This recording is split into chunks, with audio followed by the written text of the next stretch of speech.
For 8 years, I bought the lie that my parents were drowning. I paid their electric bills and put my own dreams on hold because I thought I was saving them from ruin. Then, a single receipt for $500 slipped out of my mother's purse at a dinner they swore they couldn't afford. In that second, staring at the total, I realized I wasn't their savior anymore. I was just their sponsor, and the show was about to end. The vibration of my phone on the nightstand was a sound I had learned to dread. It was not a ringtone, just the standard buzz of a text message, but after 8 years, my body knew the difference between a friend asking for happy hour plans and the specific, rhythmic hum of a crisis in Briar Glen. I rolled over, checking the time. It was 6 a.m. on a Tuesday. The gray light of an Illinois winter was pressing against the blinds of my rental apartment. I picked up the phone, my thumb hovering over the screen, hoping for a wrong number or a spam bot. It was my mother. Sadie, I'm so sorry to wake you. The furnace is making that noise again. Dad says it is the blower motor. The guy wants $200 just to come look at it. We are scraping the bottom of the barrel here until the first of the month. I hate to ask. I stared at the ceiling. The drywall had a small crack running parallel to the crown molding, a fissure I had been staring at for 3 years because I could not afford to move to a place with better maintenance. I was 33 years old. I was a senior project coordinator at a logistics firm in Havenport. I made a decent salary. I should have been waking up in a house I owned, worrying about my own furnace, my own blower motor. Instead, I was the silent, invisible safety net for a household 40 miles away. I sat up, the cold air of the bedroom hitting my skin, and typed back, I can send $200, but that is it for this month. Mom, I have my car insurance due. The response came 3 seconds later. You are an angel. I do not know what we would do without you. Dad is just sick over this. He feels like such a failure. That was the hook. That was always the hook. If they had demanded the money, if they had felt entitled to it, I might have found the strength to say no years ago. But they never demanded. They collapsed. They whispered. They shrank into themselves, ashamed and tragic, playing the role of the hard-working couple whom the economy had chewed up and spit out. They were proud people. They always told me. They hated debt. They hated charity. And because they hated it so much, I felt like a monster every time I hesitated to open my banking app. I toggled over to the transfer screen. I typed in $200. I hit send. My savings account balance dipped below the threshold I had mentally set for myself. The safety number that made me feel like a functioning adult. It was gone in a pixelated flash. I put the phone down and rubbed my face, feeling the familiar cocktail of resentment and relief settling in my stomach. At least the furnace would be fixed. At least they would be warm. I got out of bed and started the coffee maker, telling myself what I always told myself. It is just a rough patch. They will get back on their feet soon. It is my turn to take care of them. I did not know yet that the rough patch was a landscape we had been living in for nearly a decade, and that the only thing actually broken was my ability to see the truth. The pattern was a masterpiece of pacing. If they had asked for money every day, I would have burned out. If they had asked for thousands at a time, I would have refused. Instead, it was a slow, steady drip of manageable emergencies, calibrated perfectly to my pay cycle. It started when I was 25, right after I moved to Havenport for my first real job. My dad had hurt his back and missed 2 weeks of work at the hardware store. It was a loan. They said, just $300 to cover the gap in groceries. I sent it, feeling proud that I could help. Then it was a prescription copay my mom forgot to budget for. Then a tire blowout. Then a property tax hike that caught them by surprise. Over 8 years, the requests morphed from loans into unspoken gifts. The phrase, "we will pay you back," became a kind of punctuation mark, a sentence closer that held no grammatical meaning. I stopped keeping a ledger after the 3rd year, because looking at the total made me feel physically ill. I lived a modest life to make the math work. I drove a 10-year-old sedan with a rust spot on the bumper. I shopped the clearance racks at Target. I brown-bagged my lunch 4 days a week. My friends went to Nashville for bachelorette parties. I sent a card and a $50 gift certificate. Claiming I could not get the time off work, I told myself this was what good families did. We circled the wagons. The reality of what this loyalty was costing me hit hard on a rainy Thursday afternoon, 2 weeks before the receipt incident. I was sitting in the glass-walled office of a mortgage lender named Sarah. She was a nice woman with kind eyes and photos of her golden retrievers on her desk. We had been running numbers for a starter home, a 2-bedroom bungalow on the south side of Havenport that I had driven past a dozen times, fantasizing about planting hydrangeas in the front yard. Sarah clicked her mouse a few times, her brow furrowing. She turned the screen slightly away from me, a gesture that signaled bad news. "Sadie," she said gently, "we have a problem with the debt-to-income ratio." I frowned, clutching my purse. "I don't have much debt, just my student loans, and those are almost paid down. I pay off my credit card every month." "It is not the debt you are carrying," Sarah said. "It is the cash flow.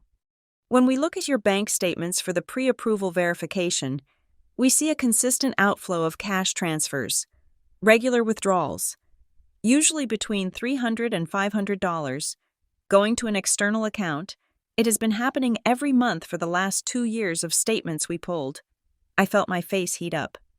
"That is just family stuff, helping my parents out. It is not a bill." "I understand," she said. "But from an underwriting perspective, it is a liability. It is a recurring obligation that eats into your disposable income. With that outflow, you do not qualify for the prime rate. And honestly, with the current interest rates, the monthly payment on the bungalow would be 50% of your remaining take-home pay. It is too risky." I stared at the golden retriever in the picture frame. The dog looked happy, unburdened. "So I can't get the house," I said. My voice sounded small. "Not right now," Sarah said. "If you can stop those transfers for 6 months and build up your cash reserves, we can try again. But as it stands, on paper, you are supporting 2 households on 1 income." 2 households. I walked out of the bank into the drizzle.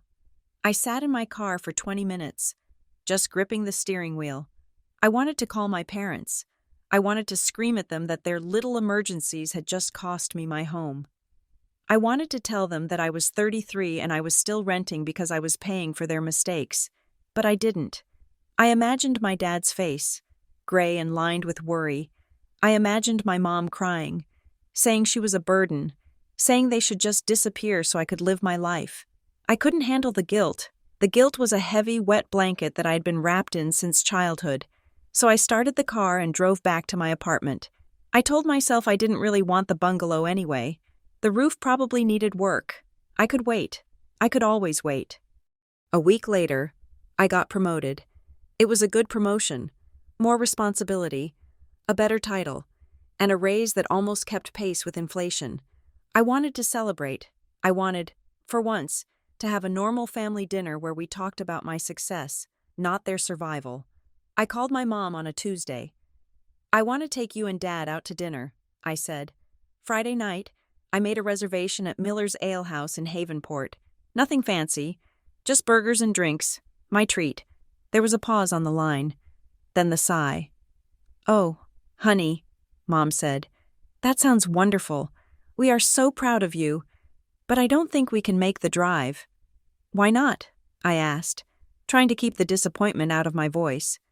"It is only 40 minutes. "It is the truck," she said. "The tires are so bald.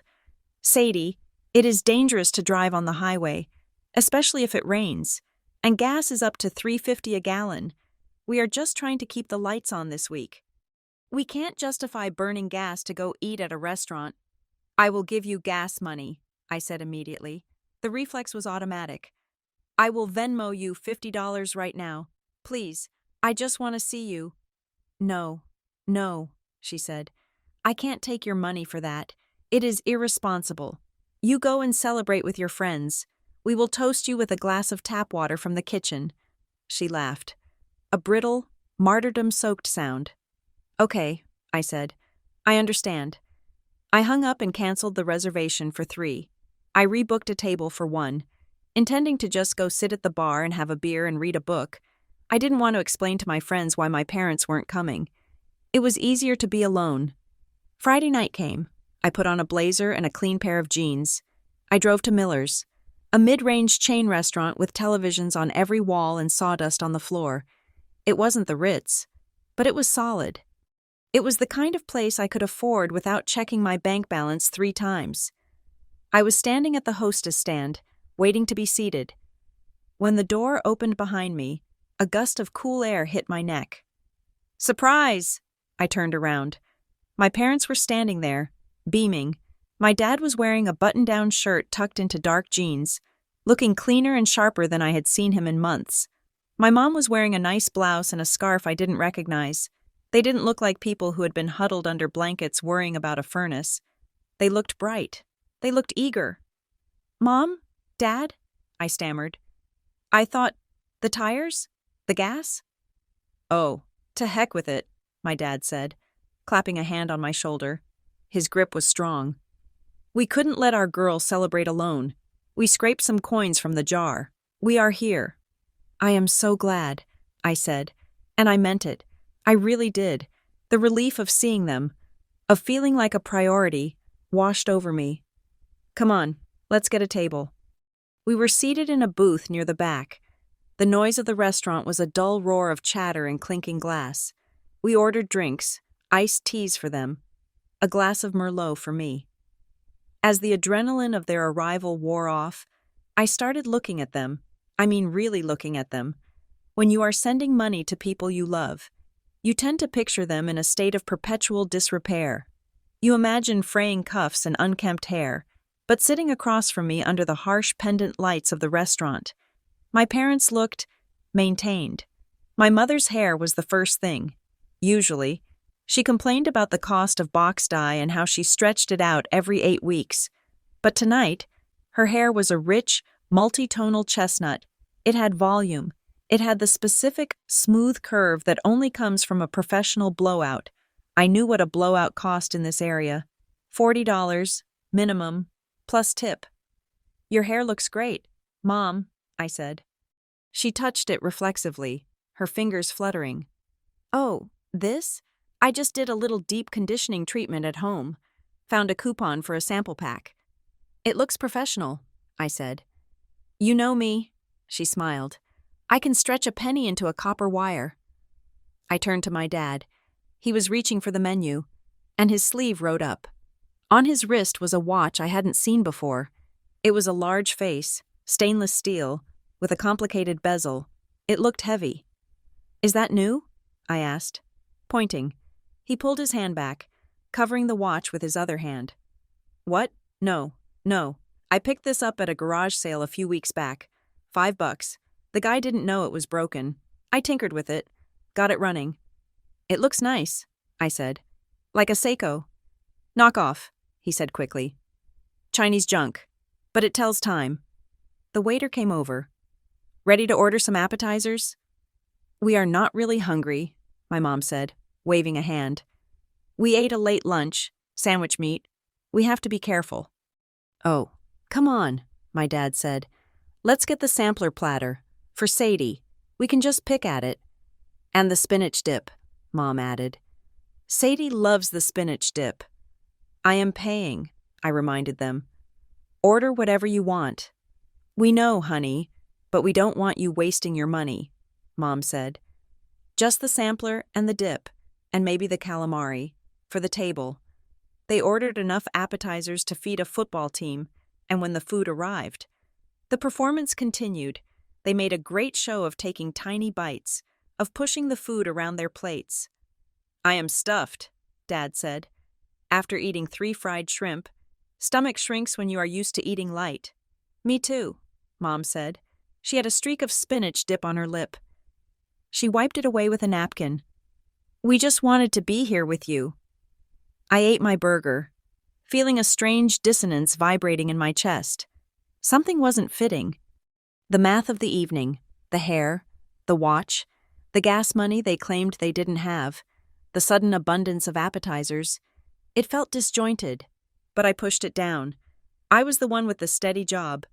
I was the one who could afford to be suspicious, but I chose to be grateful instead. The bill came. I reached for it immediately. "I got it," I said. "Thank you, sweetie," Mom said. "You are such a blessing." "I need to use the restroom before we hit the road," Mom said. She grabbed her purse, a large, slouchy leather tote that she had carried for years, and slid out of the booth. "Me too," I said. "I will walk with you." We walked toward the back of the restaurant. The hallway to the restrooms was narrow, lined with framed photographs of local sports teams. Mom was walking ahead of me, rummaging around in her bag, probably looking for lipstick or a tissue. She was walking fast, hurried. "Mom, wait up," I said.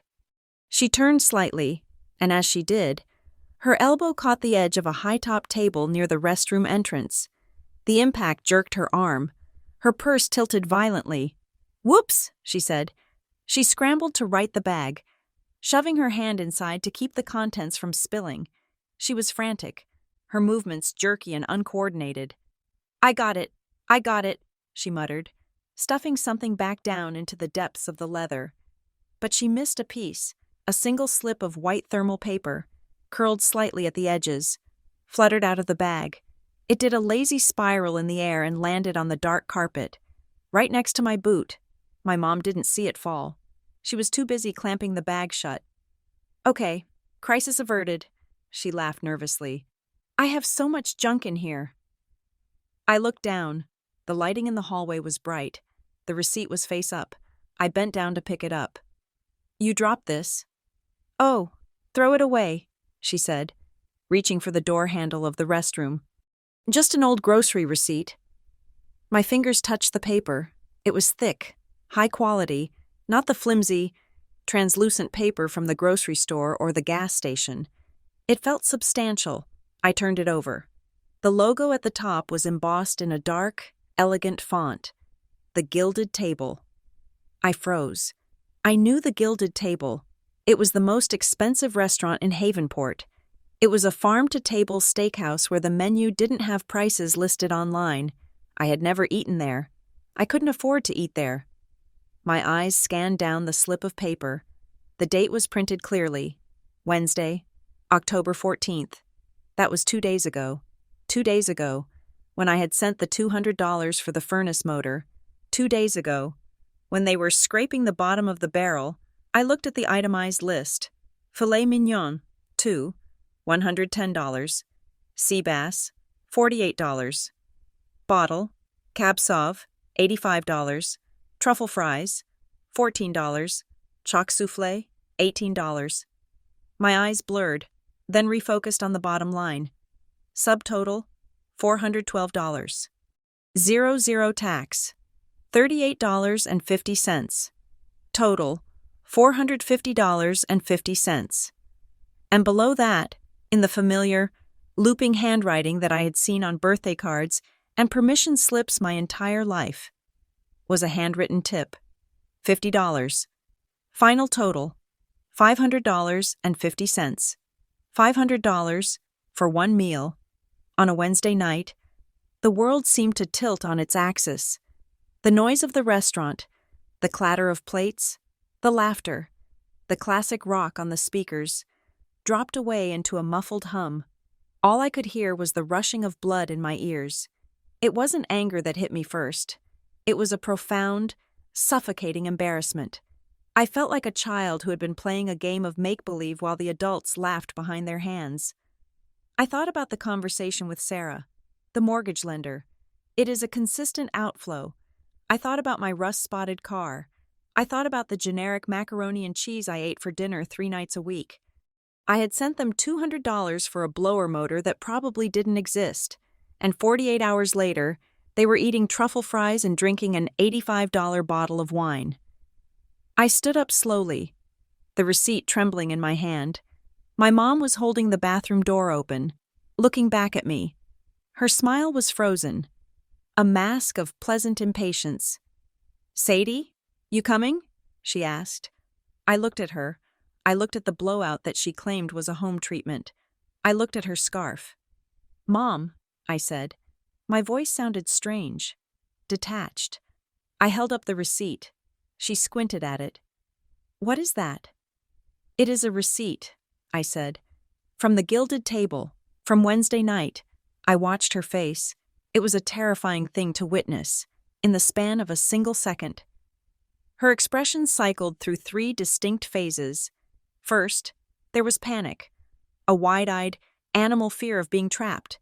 Her eyes darted to the receipt, then to my face, then to the exit sign down the hall. Then, there was irritation. Her jaw tightened, her nostrils flared. It was a look of annoyance, like I was a toddler asking too many questions, like I was breaching a contract I didn't know I had signed. Finally, the mask slammed back into place. A practiced, pitiful smile plastered itself onto her lips. Her shoulders dropped. She tilted her head. "Oh, that?" she said, her voice dropping to a conspiratorial whisper. "Sadie, honey, it is not what you think." I did not scream at my mother in the hallway of the restaurant. I did not wave the receipt in her face or demand she explain how a filet mignon fit into a budget that could not support a furnace repair.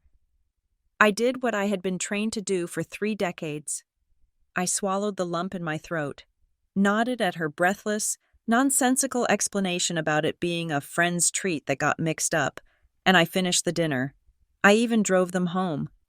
The drive was 40 minutes of excruciating silence masked by the low hum of the radio. My parents sat in the back seat of my car like dignitaries, or perhaps prisoners, making small talk about the weather and the road construction on Route 30. I watched them in the rearview mirror. They looked relieved. They thought they had gotten away with it. They thought the receipt was just a momentary glitch in the programming, a bug that had been patched with a quick lie and a smile. But when I got back to my apartment in Havenport that night, the receipt was sitting in my cup holder like a radioactive isotope. I brought it inside. I smoothed it out on my kitchen counter. The grease stain from the truffle fries had made the paper translucent in one corner. $500. I sat there in the dark, the blue light of the microwave clock the only illumination. I felt a physical pain in my chest, a sharp, digging sensation. It was the splinter of doubt, finally working its way deep enough to draw blood. I opened my laptop. For years, I had treated my finances with a kind of willful blindness. I paid my bills, I saved what I could, and I sent money to my parents whenever they asked. I never looked at the total. I never wanted to know the total. To tally it up felt transactional, cold, unloving. Tonight, I wanted to be cold. I logged into my bank account. I pulled up the search function. I typed in Zelle and my father's name. The list populated instantly. It was a long scroll of red numbers. February 12th, $300.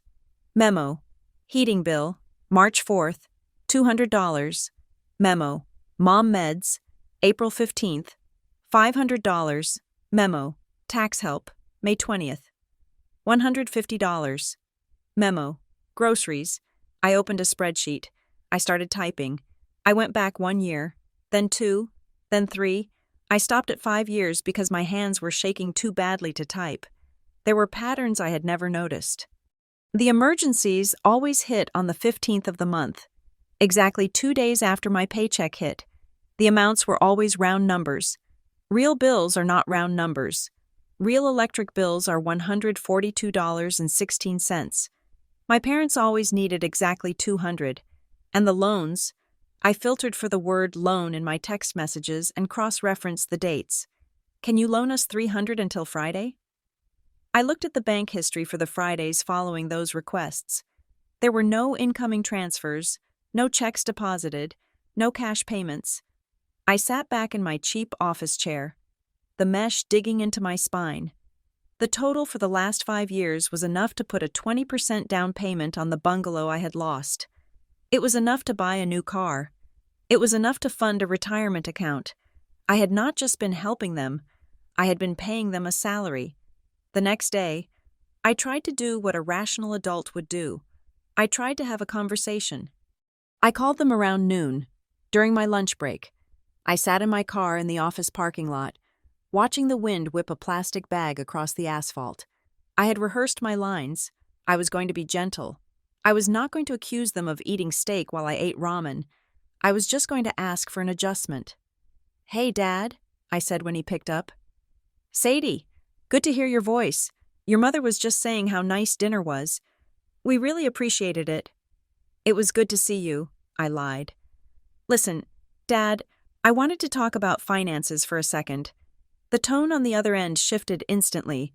It went from warm to guarded, like a door slamming shut. "Is everything okay? Are you in trouble?" "No, I am not in trouble," I said. "But I was looking at my budget. My rent went up this year, and I am trying to save for a house again. I need to tighten things up." "Well, that is smart," he said slowly. "We always taught you to be careful with money." "Right," I said. "So, I was thinking, I need to pause the monthly transfers for a while, just until I get my savings back up, and if there are emergencies, I need us to look for other solutions before you guys call me." Silence. It stretched out for 10 seconds, heavy and suffocating. "Dad?" "I am here," he said.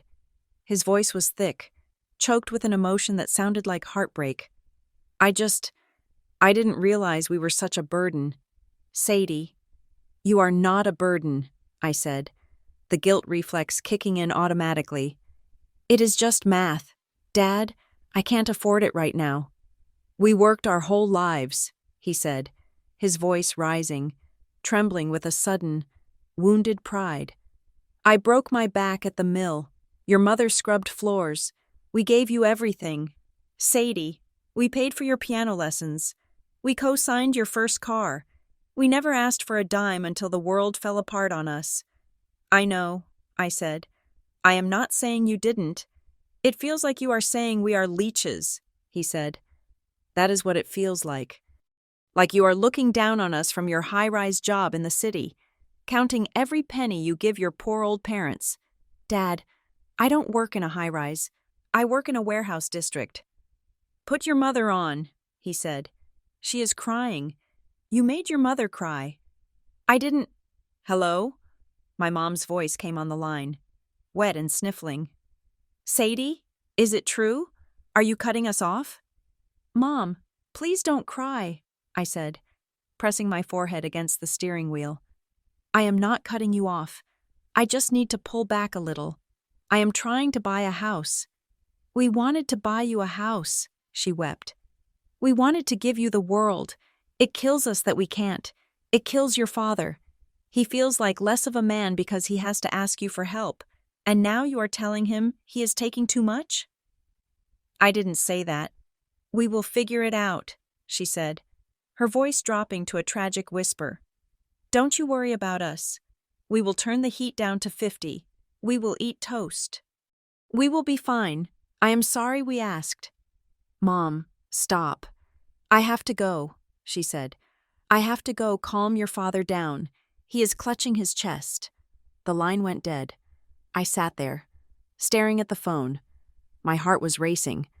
I felt like the worst daughter on the planet. I felt selfish, ungrateful, and cruel. But underneath the guilt, for the first time, there was something else. A small, cold knot of suspicion. "He is clutching his chest." It was a line from a soap opera. It was too perfect. It was a script. "They are professional victims," Marin said. We were sitting in a coffee shop in downtown Havenport 2 days later. Marin Keller was my oldest friend. She was a lawyer, the kind who billed by the 6-minute increment and did not have patience for ambiguity. She was drinking an espresso, black. "That is harsh," I said, stirring my latte. "Is it?" Marin asked. "Sadie, look at the data. You told them you needed to set a boundary, and they immediately escalated to a medical emergency and moral failure. He is clutching his chest. We will eat toast. That is manipulation 101. It is designed to make you panic and retreat. And it worked, didn't it? Did you send them money?" I looked down at the table. "I sent $200, just to make sure they didn't turn the heat off." Marin sighed, a sharp exhale through her nose. Okay, let's look at this objectively. You say they are broke, destitute, but they just dropped $500 on dinner. How do you reconcile those two facts? Mom said it was a misunderstanding, a friend's receipt. Bull, Marin said. You saw the signature. You saw the tip. That was them. Sadie. People who are afraid of the dark because they can't pay the electric bill do not accidentally end up at the gilded table. That is a destination. You have to make a reservation 3 weeks in advance. So what are you saying? That they are rich? I am saying they are not broke, Marin said. There is a middle ground. They might be cash poor but asset rich. Or they might just be terrible with money and using you as a subsidy so they don't have to change their lifestyle. They are moving the goalposts. Sadie, every time you get close to stability, they have a crisis. It keeps you tethered. I can't just accuse them of lying, I said. If I am wrong, I destroy the relationship. So ask for proof, Marin said. Don't accuse, verify. Next time they have a crisis, say, I am happy to pay it directly to the vendor. Send me the bill.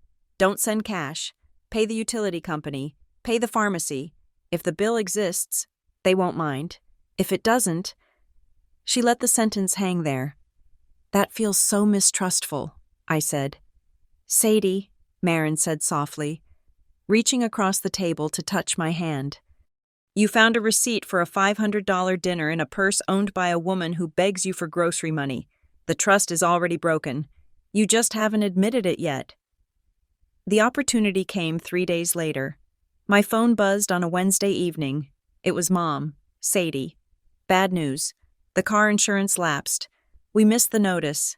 If we don't pay $350 by tomorrow, they are going to suspend Dad's license. Can you help? Just this once? I stared at the text. My thumbs hovered over the screen. I could feel the old programming kicking in, the urge to fix it, to smooth it over, to be the hero. I took a deep breath and typed, That sounds stressful. Send me a photo of the bill or the reinstatement notice. I will log in and pay the insurance company directly so it posts immediately. I waited. The 3 dots of the typing indicator appeared, then disappeared, then appeared again. 5 minutes passed. Finally, an image came through. It was a photo taken in low light. It showed a piece of paper on a kitchen counter. It was a bill from an insurance company. State Farm. I zoomed in. The image was blurry. I could see the logo. I could see the words, payment due.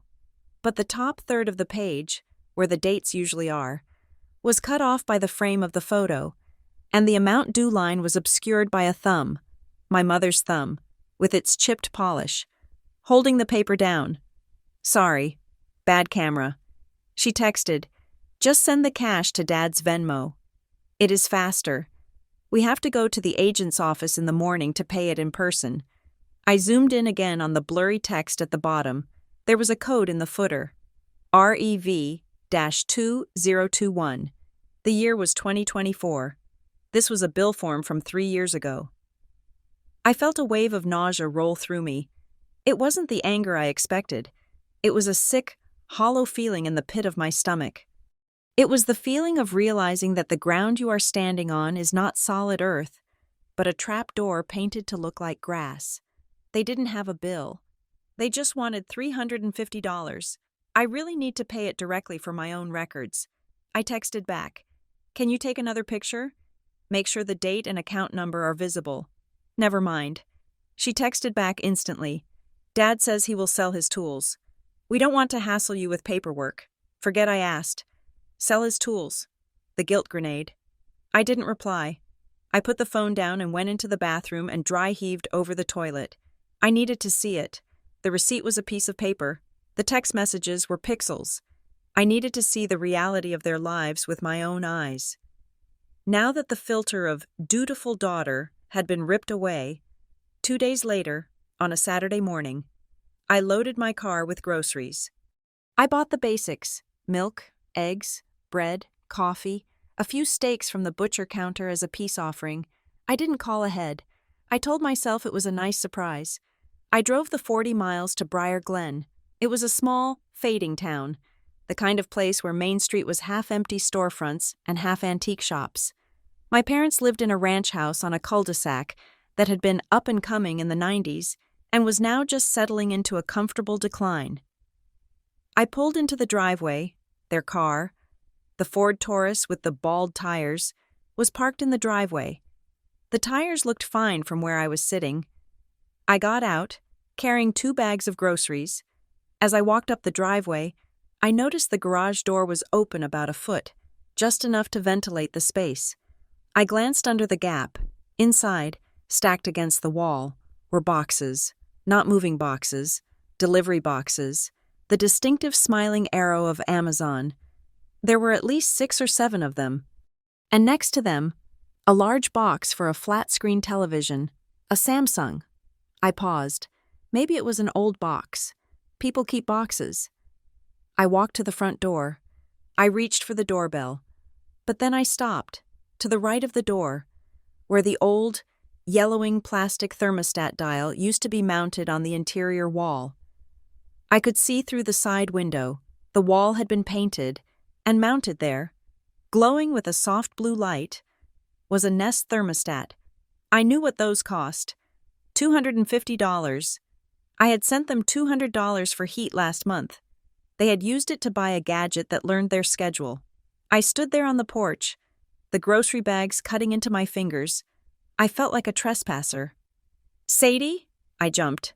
Mrs. Pruitt, the neighbor from next door, was standing at the edge of her lawn, holding a garden hose. She was a sweet, nosy woman who had known me since I was in diapers. "Hi, Mrs. Pruitt," I said, forcing a smile. "I didn't know you were visiting," she said, walking over. "Your parents didn't mention you were coming. They have been so busy lately." "Busy?" I asked. "Doing what?" "Oh, you know," she waved a hand. "Out and about. I swear, I hardly see them in the evenings anymore. They are always off to dinner or playing bingo at the lodge. Good for them. I say, you have to enjoy your retirement." "Right," I said. "Dinner?" "Your dad was showing my husband his new golf clubs the other day," Mrs. Pruitt said confidentially. "Fancy set. Titanium drivers. He said he got a steal on them. My father had told me last week that he was taping his old shoes together with duct tape." "That is great," I said, my voice sounding brittle. "Well, go on in," she said. "Don't let the milk spoil." I turned back to the door. I didn't ring the bell. I used my key. I had never knocked at my parents' house. I always just walked in. I opened the door quietly. The house smelled of lemon pledge and potpourri. It didn't smell like poverty. It smelled like comfort. I could hear my mother's voice coming from the kitchen. She was on the phone, likely on speaker, given the hollow quality of the sound. "Oh, stop worrying, Brenda," my mother was saying. Her voice was light, airy, completely devoid of the trembling vibrato she used when she called me. "We are definitely in for the cruise. We just have to move some funds around." I froze in the hallway. "Are you sure?" a woman's voice crackled back. "The deposit is due next Friday." "It is fine," my mother said. She laughed, a warm, rich sound I hadn't heard in years. "Sadie will handle it. She always does. I just have to wait for the right moment to ask. She is a good girl. She never says no." She said it so casually. Sadie will handle it. Not, we will ask Sadie for help. Not, we are desperate. But Sadie will handle it, like I was a utility. A natural resource that they had mining rights to. She never says no. It wasn't malice. It was entitlement. It was the absolute, unshakable belief that my money was their money, and my life was simply a sub-account of theirs. I stood there, paralyzed. I looked at the groceries in my hands, the steaks, the milk. I was the delivery girl. I was the bank. I was the fool. I backed out of the door. I didn't want to confront them. Not now. Not while I was shaking so hard I could barely stand. If I opened my mouth, I would scream until my throat bled, and they would just look at me with those wide, innocent eyes and gaslight me until I apologized. I closed the door silently. I walked back to my car. I put the groceries in the trunk. I drove away. I didn't go straight home. I pulled into a rest stop on the highway and sat in the car, staring at the line of semi-trucks idling in the lot. My phone buzzed. I looked at it, expecting a text from my mom asking where the groceries were, wondering if Mrs. Pruitt had told her I was there, but it wasn't Mom. It was Evan. My younger brother. Evan lived in Chicago, 2 hours away. He was the wild one, the artist, the one who never had any money but also never asked for any. We weren't close. We texted on birthdays. "Are you okay?" The message sat there, glowing against the black screen. It was such a strange, random question. I typed back, "I am fine. Why?" 3 dots. Then they disappeared. Then, a new message. "Sorry, wrong person. Ignore that." I stared at the screen. Wrong person. Who else would he be asking, "Are you okay?" to? And why now? Why today? When I had just found the Amazon boxes and the Nest thermostat. A cold feeling trickled down my spine. Evan knew. He knew something, and he had almost reached out, and then he had panicked. I didn't push him. I knew Evan. If I pushed, he would bolt. I put the phone down and started the car. But I didn't go back to the highway. I opened the browser on my phone. I had an idea. It was a crazy idea, born from the paranoia that Marin had planted in my head. Asset rich. I went to the county property records site. It was public information. I typed in Bryant, Thomas and Bryant, Linda. The search returned one result. Their house in Briar Glen. I clicked on it. Mortgage paid off in 1998. Assessed value, $210,000. Nothing new. I sat back, feeling foolish. Of course there was nothing. But then I remembered something. The receipt. The restaurant was the Gilded Table. It was in Havenport. I typed in a new search. Just a hunch. I searched for grantor/grantee records. I typed in Bryant. A list appeared. Most were irrelevant, but one catch caught my eye. Lien release. Filed. August 10th, 2024. Grantor. First National Bank. Grantee. LTB Holdings, LLC. It didn't say Bryant, but I clicked on the document anyway. It was a PDF. I zoomed in on the signature line at the bottom of the page. LTB Holdings, L. LC, authorized member. And there, in that distinctive looping script, the same script that had signed the credit card slip for the filet mignon, was a signature. Thomas Bryant, LTB, Linda and Thomas Bryant? I looked at the property address listed on the lien release. It wasn't their house. It was an address I didn't recognize. 4400 Industrial Park Drive, Unit B. I copied the address and pasted it into Google Maps. It was a commercial storage facility. A large one. The kind where people keep RVs, boats, or small business inventory. Why would my broke parents have an LLC? And why would that LLC be paying off a lien on a commercial storage unit just 2 months ago? I felt like the floor of my car had dropped out. I drove home in a daze. My brain was trying to construct a defense for them. Maybe it is for Evan. Maybe they are holding it for a friend. Maybe it is a mistake. But the rationalizations were weak.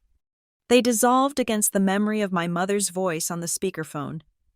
Sadie will handle it. They weren't struggling. They were strategizing. I got back to my apartment. It was dark now. I didn't turn on the lights. I walked straight to my laptop. I saw the folder on my desktop labeled Family. It contained scanned photos, old holiday newsletters, a digital copy of their wills. It was the archive of my love for them. I right-clicked on the folder. I selected Rename. I typed in Fax. I reached into my purse and pulled out the receipt from the Gilded Table. I smoothed it out one last time. Then I took a picture of it with my phone, emailed it to myself, and dragged the file into the folder. It was the first exhibit. It wouldn't be the last. The spreadsheet was open on my laptop screen. It was a grid of empty boxes waiting for numbers that I suspected did not exist. I had my phone on speaker, sitting on the desk next to a lukewarm cup of coffee. I took a breath, holding it for a second to steady my voice. I was not going to be the daughter who apologized. I was going to be the auditor. "Okay, Mom," I said. "I am ready. You said the shortfall for this month is $400. Can you walk me through the expenses? I want to understand exactly where the gap is coming from. There was a rustling sound on the other end, like a hand covering the receiver. And then my father's voice came through. It was not the angry voice from the last call. It was the heavy, weary voice he used when he wanted to remind me of his mortality. "Sadie," he said, "we are just trying to keep our heads above water here. The cost of groceries has gone up 30%. You know that. You buy groceries." "I do know that," I said, keeping my tone flat. "That is why I want to see the numbers. How much are you spending on groceries per week? What is the electric bill running? I can help you find a cheaper plan. But I need the data." "Data," he repeated, tasting the word like it was spoiled milk. "You sound like your boss. We are not a corporation. Sadie, we are a family. You can't put a spreadsheet on dignity." "It is not about dignity," I said. "It is about math. If you are $400 short, I need to know why so we can fix the leak. Is it the car insurance? Is it the medical copays?" "You sound so cold," my mother chimed in.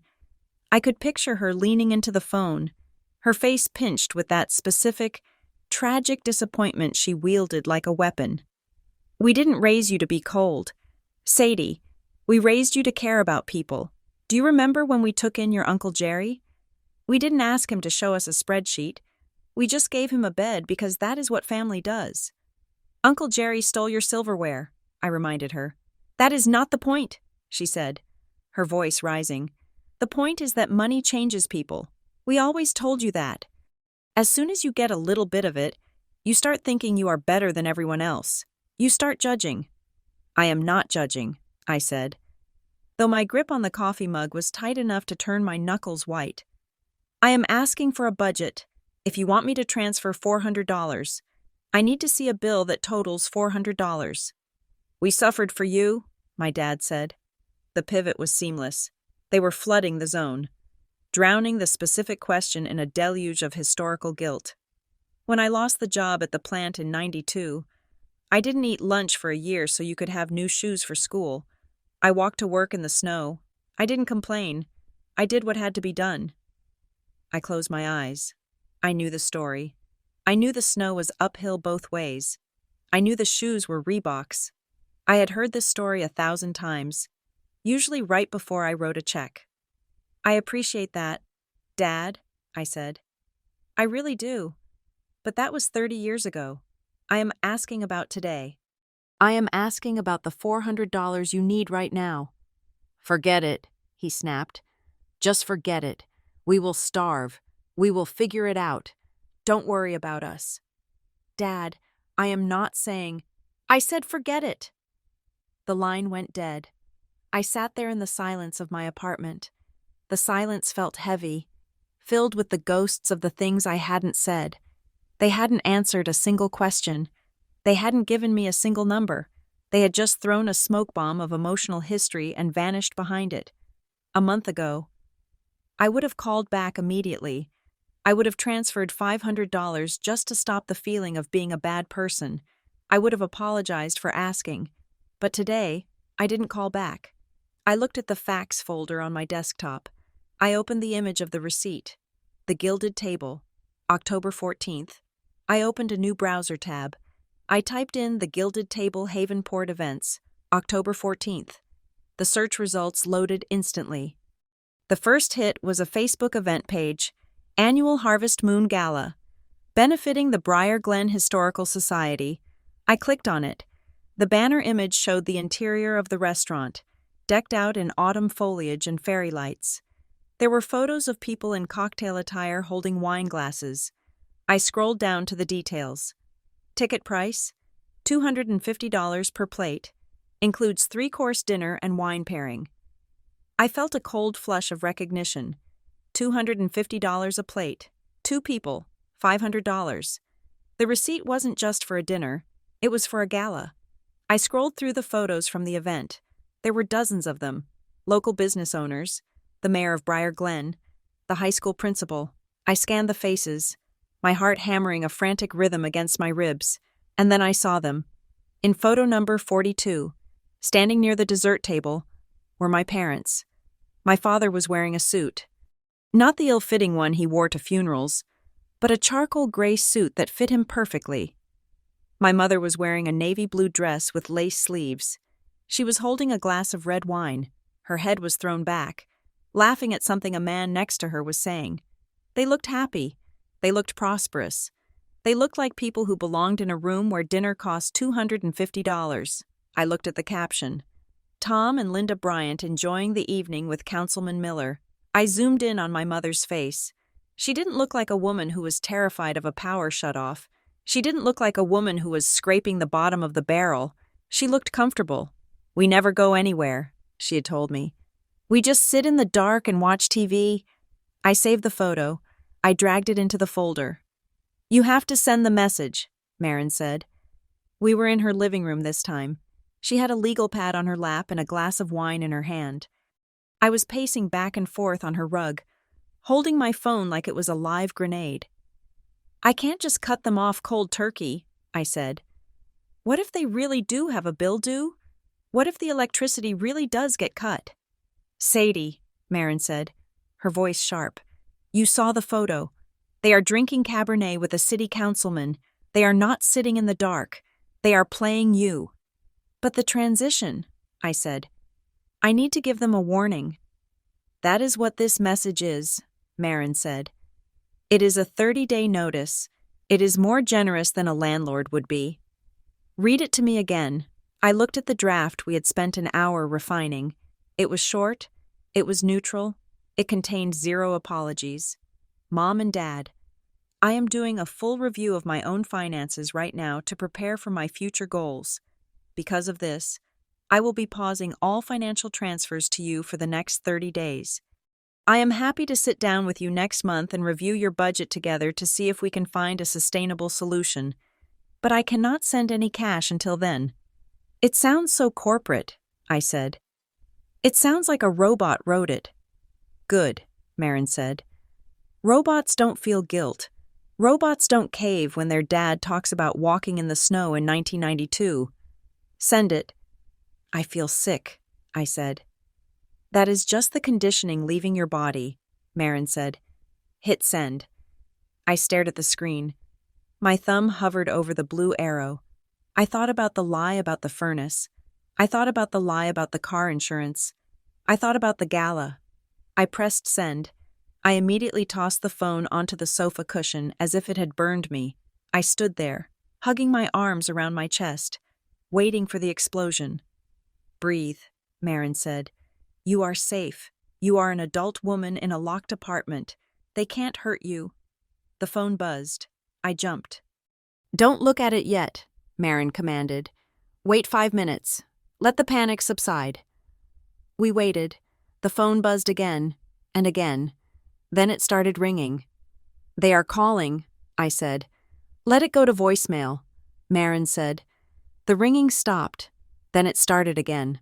After 10 minutes of silence, I picked up the phone. There were 3 missed calls and 2 text messages. The first text was from my dad. Call me now. The second text was from my mom. Your dad is having chest pains. His blood pressure is sky high. I can't handle this right now. Sadie, you are going to give him a stroke. Please help. I read it out loud. My stomach dropped. What if it is real? I asked Marin. He does have high blood pressure. He takes lisinopril. Look at the timestamp, Marin said. I looked. The text came through 2 minutes after I sent my message. That is a remarkably fast medical crisis, Marin said dryly. It is a reaction. Sadie. It is a biological weapon deployed to destroy your boundary. If you send money now, you teach them that a health scare is the magic key that unlocks your wallet. So what do I do? If I ignore it and he dies, I will never forgive myself. You don't ignore it, Marin said. You treat it as exactly what they say it is, a medical emergency, not a financial one. She took my phone. Write this. I took the phone back. My hands were shaking, but I typed what she told me. If Dad is having chest pains, you need to call 911 immediately. If it is just high blood pressure, I can call the 24-hour nurse line for you and have them triage him. I am not sending money, but I can help you coordinate medical care. Let me know if you want me to call the ambulance." I sent it. There was no immediate response. 5 minutes passed. 10. Then, a single text from my mom. "He is feeling a little better. He is going to lie down. We are just so hurt. Sadie, that is all." I looked at Marin. She raised her eyebrows. "Miraculous recovery," she said. I let out a breath I felt like I had been holding for 8 years. I felt lightheaded. I felt a strange mixture of immense relief and a deep, rolling nausea. I had won, but it didn't feel like a victory. It felt like I had just watched a magician reveal how the trick was done, and the magic had drained out of the world, leaving only cheap mirrors and trapdoors. The silence from Briar Glen lasted for 3 days. It was a punishment silence, designed to make me stew in my own guilt. But I didn't stew. I worked. I organized my fax folder. On Thursday night, my phone rang. It was late, almost 11 o'clock. It was Evan. I answered it in the dark, sitting up in bed. "Evan, is everything okay?" "Hey," he said. His voice sounded thick, maybe a little slurred, or maybe just exhausted. "Yeah, I am fine. Just couldn't sleep." "Did you hear about the drama?" I asked. "Oh, I heard," he said. He let out a dry, mirthless laugh. "Mom called me. She said you have gone corporate. She said the city turned you into a Republican." "I am not a Republican," I said. "I just stopped sending checks." "Yeah," Evan said. "She was pretty worked up. She wanted me to call you and tell you that Dad is really sick, that he is basically on death's door." "Is he?" "Sadie, he was out blowing leaves in the yard yesterday," Evan said. "He is fine. He is just pissed." "Why are you telling me this?" I asked. "You usually stay out of it." "I don't know," he said. There was a long pause.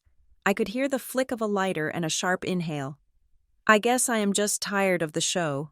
And they told me not to call you. They said they had a plan to get you back in line. They said I shouldn't get in the middle because it would mess up the strategy." "Strategy?" I sat up straighter. "What strategy?" "I don't know the details," Evan said. "But I heard them talking the other night. They were drinking, celebrating something, I think, and Mom said she was worried you were going to dry up, that you were getting too independent." And Dad laughed," Evan said. His voice dropped, becoming quieter. He said, "Don't worry about Sadie. She is our retirement bridge. She is the infrastructure." "Retirement bridge?" I repeated. The phrase felt cold and mechanical. "Yeah," and I said, "That is messed up, Dad. She has her own life." And they just looked at me like I was stupid. Mom said, "She is fine. She doesn't have kids. She has time. She doesn't have the same expenses you do. Evan, it is only fair." The words hit me like a physical slap. She doesn't have kids. I had wanted kids. I had wanted a family. But I had spent my 20s and early 30s working 60-hour weeks to support 2 households. I had broken up with a boyfriend 3 years ago because he wanted to get serious and buy a house. And I knew I couldn't afford the mortgage he wanted because I was sending $500 a month to Briar Glen. I had traded my own potential family for theirs. And they didn't see it as a sacrifice. They saw it as a feature. They saw my lack of children not as a loss, but as a vacancy that they were entitled to fill. "Sadie?" Evan asked. "You there?" "I am here," I said. My voice was ice. "Thank you for telling me that." "Evan, look, I shouldn't have said it," he said, sounding panicked now. "Don't tell them I called. Please, I depend on them for some stuff. I can't have them mad at me." "I won't tell them," I said. "Go to sleep, Evan." I hung up. I didn't sleep. I lay there staring at the ceiling, replaying the phrase retirement bridge over and over in my head until it lost its meaning and just became a sound of pure, distilled selfishness. 2 days later, on a Saturday, my mother showed up at my apartment. She didn't call first. She just buzzed the intercom. "I was in the neighborhood," she said when I answered. "I brought you some of that squash soup you like." I let her up. I knew it was a reconnaissance mission. She wanted to assess my mental state, to see if the boundary was solid or if I was ready to fold. She came in, bustling with energy, carrying a Tupperware container. She looked around my apartment with critical eyes. "It is a bit dusty in here," she said, running a finger over my bookshelf. "You work too hard." "I work enough to pay my bills," I said. She ignored the jab. She sat down on my sofa and placed her large, slouchy leather tote bag on the floor next to her feet, the same bag from the restaurant. "So," she said, clasping her hands, "are we done with this silly standoff? Your father is still very hurt, but he is willing to forgive you if you apologize." "I am not apologizing," I said. I stayed standing in the kitchen, keeping the island between us. "And the standoff stands. 30 days. I meant it." "You are so stubborn," she sighed, shaking her head. "Just like your grandmother, she held a grudge like a dog with a bone." She launched into a story about my grandmother and a dispute over a fence line in 1974. I let her talk. I watched her. As she gestured, her foot bumped the tote bag. It tipped over slightly. The top gaped open. I wasn't trying to snoop, but my eyes were trained now. I was looking for data points. Inside the bag, amidst the chaos of tissues and old receipts, was a stack of mail. She must have picked it up from their mailbox on her way out. One envelope was sticking out, the corner catching the light. It was a window envelope, a bill. The return address was for Securate Storage. The addressee in the window wasn't Thomas Bryant. It wasn't Linda Bryant. It was LTB Holdings, LLC. Care of Linda Bryant. And the address below the name wasn't their house in Briar Glen. It was my address, my apartment address. I blinked. Sure, I was seeing things. I took a step closer, pretending to wipe down the counter. I looked again. Yes, Unit 4B, Havenport, Illinois. That was me. They were using my address for their shell company. "Mom," I interrupted her story about the fence. "Can I get you some water?" "Oh, sure, honey," she said. I turned to the fridge. My mind was racing. Why use my address? Because if creditors came looking, they would come here? Or because they wanted to keep the existence of the LLC hidden from someone else? Maybe Evan? Or maybe the IRS? Or maybe it was just another way to use me, another piece of infrastructure. I wasn't just the bank. I was the mail drop. "Here you go," I said, handing her the glass. I didn't confront her about the mail. Not yet. I needed to know what LTB Holdings actually held. I needed to know what was in that storage unit. She drank the water, chattered for another 10 minutes, and then stood up. "Well, I better get back," she said. "Dad gets lonely." She picked up the bag. The envelope vanished back into the depths. "Think about what I said," she told me at the door. "Family is the only thing that matters in the end. Sadie, money comes and goes, but you only get one set of parents." "I know," I said. "Drive safe." I locked the door. I leaned my back against it. They weren't monsters. That would have been easier. If they were villains twirling mustaches, I could hate them. But they were just people. They were my parents who made me soup and told stories about Grandma. They loved me, in their own warped way. But they loved their comfort more. They loved their secret safety net more. They had gotten scared of being poor. And then they had gotten comfortable being subsidized. And somewhere along the line, they had decided that my future was a fair price to pay for their security. That was the tragedy. It was believable.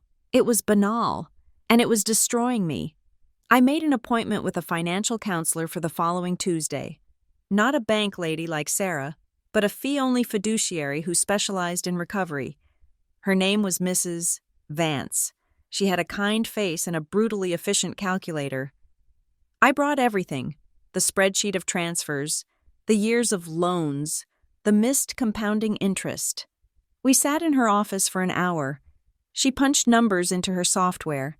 She asked quiet questions about my income, my rent, my debt. Then she turned the monitor around. Okay, Sadie, she said, let's look at the opportunity cost. There were two lines on the graph. One was a steep, upward curve. The other was a flat, struggling line. The blue line is where you would be if you had invested that $500 a month into a standard index fund for the last 8 years, she said. Plus the occasional lump sums you mentioned. I looked at the number at the end of the blue line. $92,000. I felt the air leave the room. That is just the principal and interest, she said. If we project that forward to your retirement age, assuming you never contributed another dime but just let it grow, that is nearly $750,000. She pointed to the flat red line. This is where you are. And the house? I asked. If you had that $90,000 today, she said, you could put 20% down on a $400,000 home and still have a $50,000 emergency fund. You would be paying less in mortgage than you are currently paying in rent. She looked at me with genuine sympathy. You didn't just give them cash. Sadie, you gave them your financial foundation. You gave them your option to walk away from a bad job. You gave them your ability to have a child without panicking about money. I stared at the graph. I wasn't angry. Anger is a hot emotion. This was cold. This was grief. I was grieving the version of my life that should have existed. I was grieving the house with the hydrangeas. I was grieving the security I had worked so hard for, which had been siphoned off, month by month, lie by lie, to pay for galas and steak dinners and storage units full of secrets. What do I do? I asked. You stop, Mrs. Vance said. You stop today, and you protect what is left. I walked out of her office into the bright afternoon sun. The city of Havenport looked different to me. It looked sharper, harder. I went home. I opened my fax folder. I printed it. I printed the spreadsheet of transfers. I printed the receipt. I printed the photo of them at the gala. I printed the screen grab of the lien release with the LTB holding signature. I printed the text messages where they claimed poverty on the same days they were spending money. I punched holes in the pages. I put them in a binder. I was done with the gentle approach. I was done with the questions they could dodge with tears. I picked up my phone. I sent a text to the family group chat. Mom, Dad, and Evan. I want to meet. Coffee shop on 4th Street. Saturday at 10 in the morning. All of us. My dad replied instantly. We can't come all the way out there just to be lectured, I typed back. This isn't a lecture. It is a decision. Be there, or I change my phone number and you never hear from me again. 3 dots appeared, then stopped, then appeared again. We will be there. I set the phone down. I looked at the binder. I had one rule for this meeting. Just one. If they told me the truth, the whole truth, about the money, the LLC, the lies, we could maybe, possibly, find a way forward. But if they lied again, if they tried to sell me one more story about the snow and the shoes and the hard times, I was walking out, and I wasn't coming back. The coffee shop was neutral ground, or at least that was the theory. It was a place with industrial lighting, hard metal chairs, and enough ambient noise to discourage shouting. I had chosen it specifically because it was not my apartment, where they could comment on my dusting, and it was not their house, where the very walls seemed to radiate a demand for upkeep. I arrived 20 minutes early. I needed to claim the corner table, the one with the wall behind it, so I would not feel flanked. I ordered a black coffee that I had no intention of drinking. I placed the binder on the table. The binder was blue.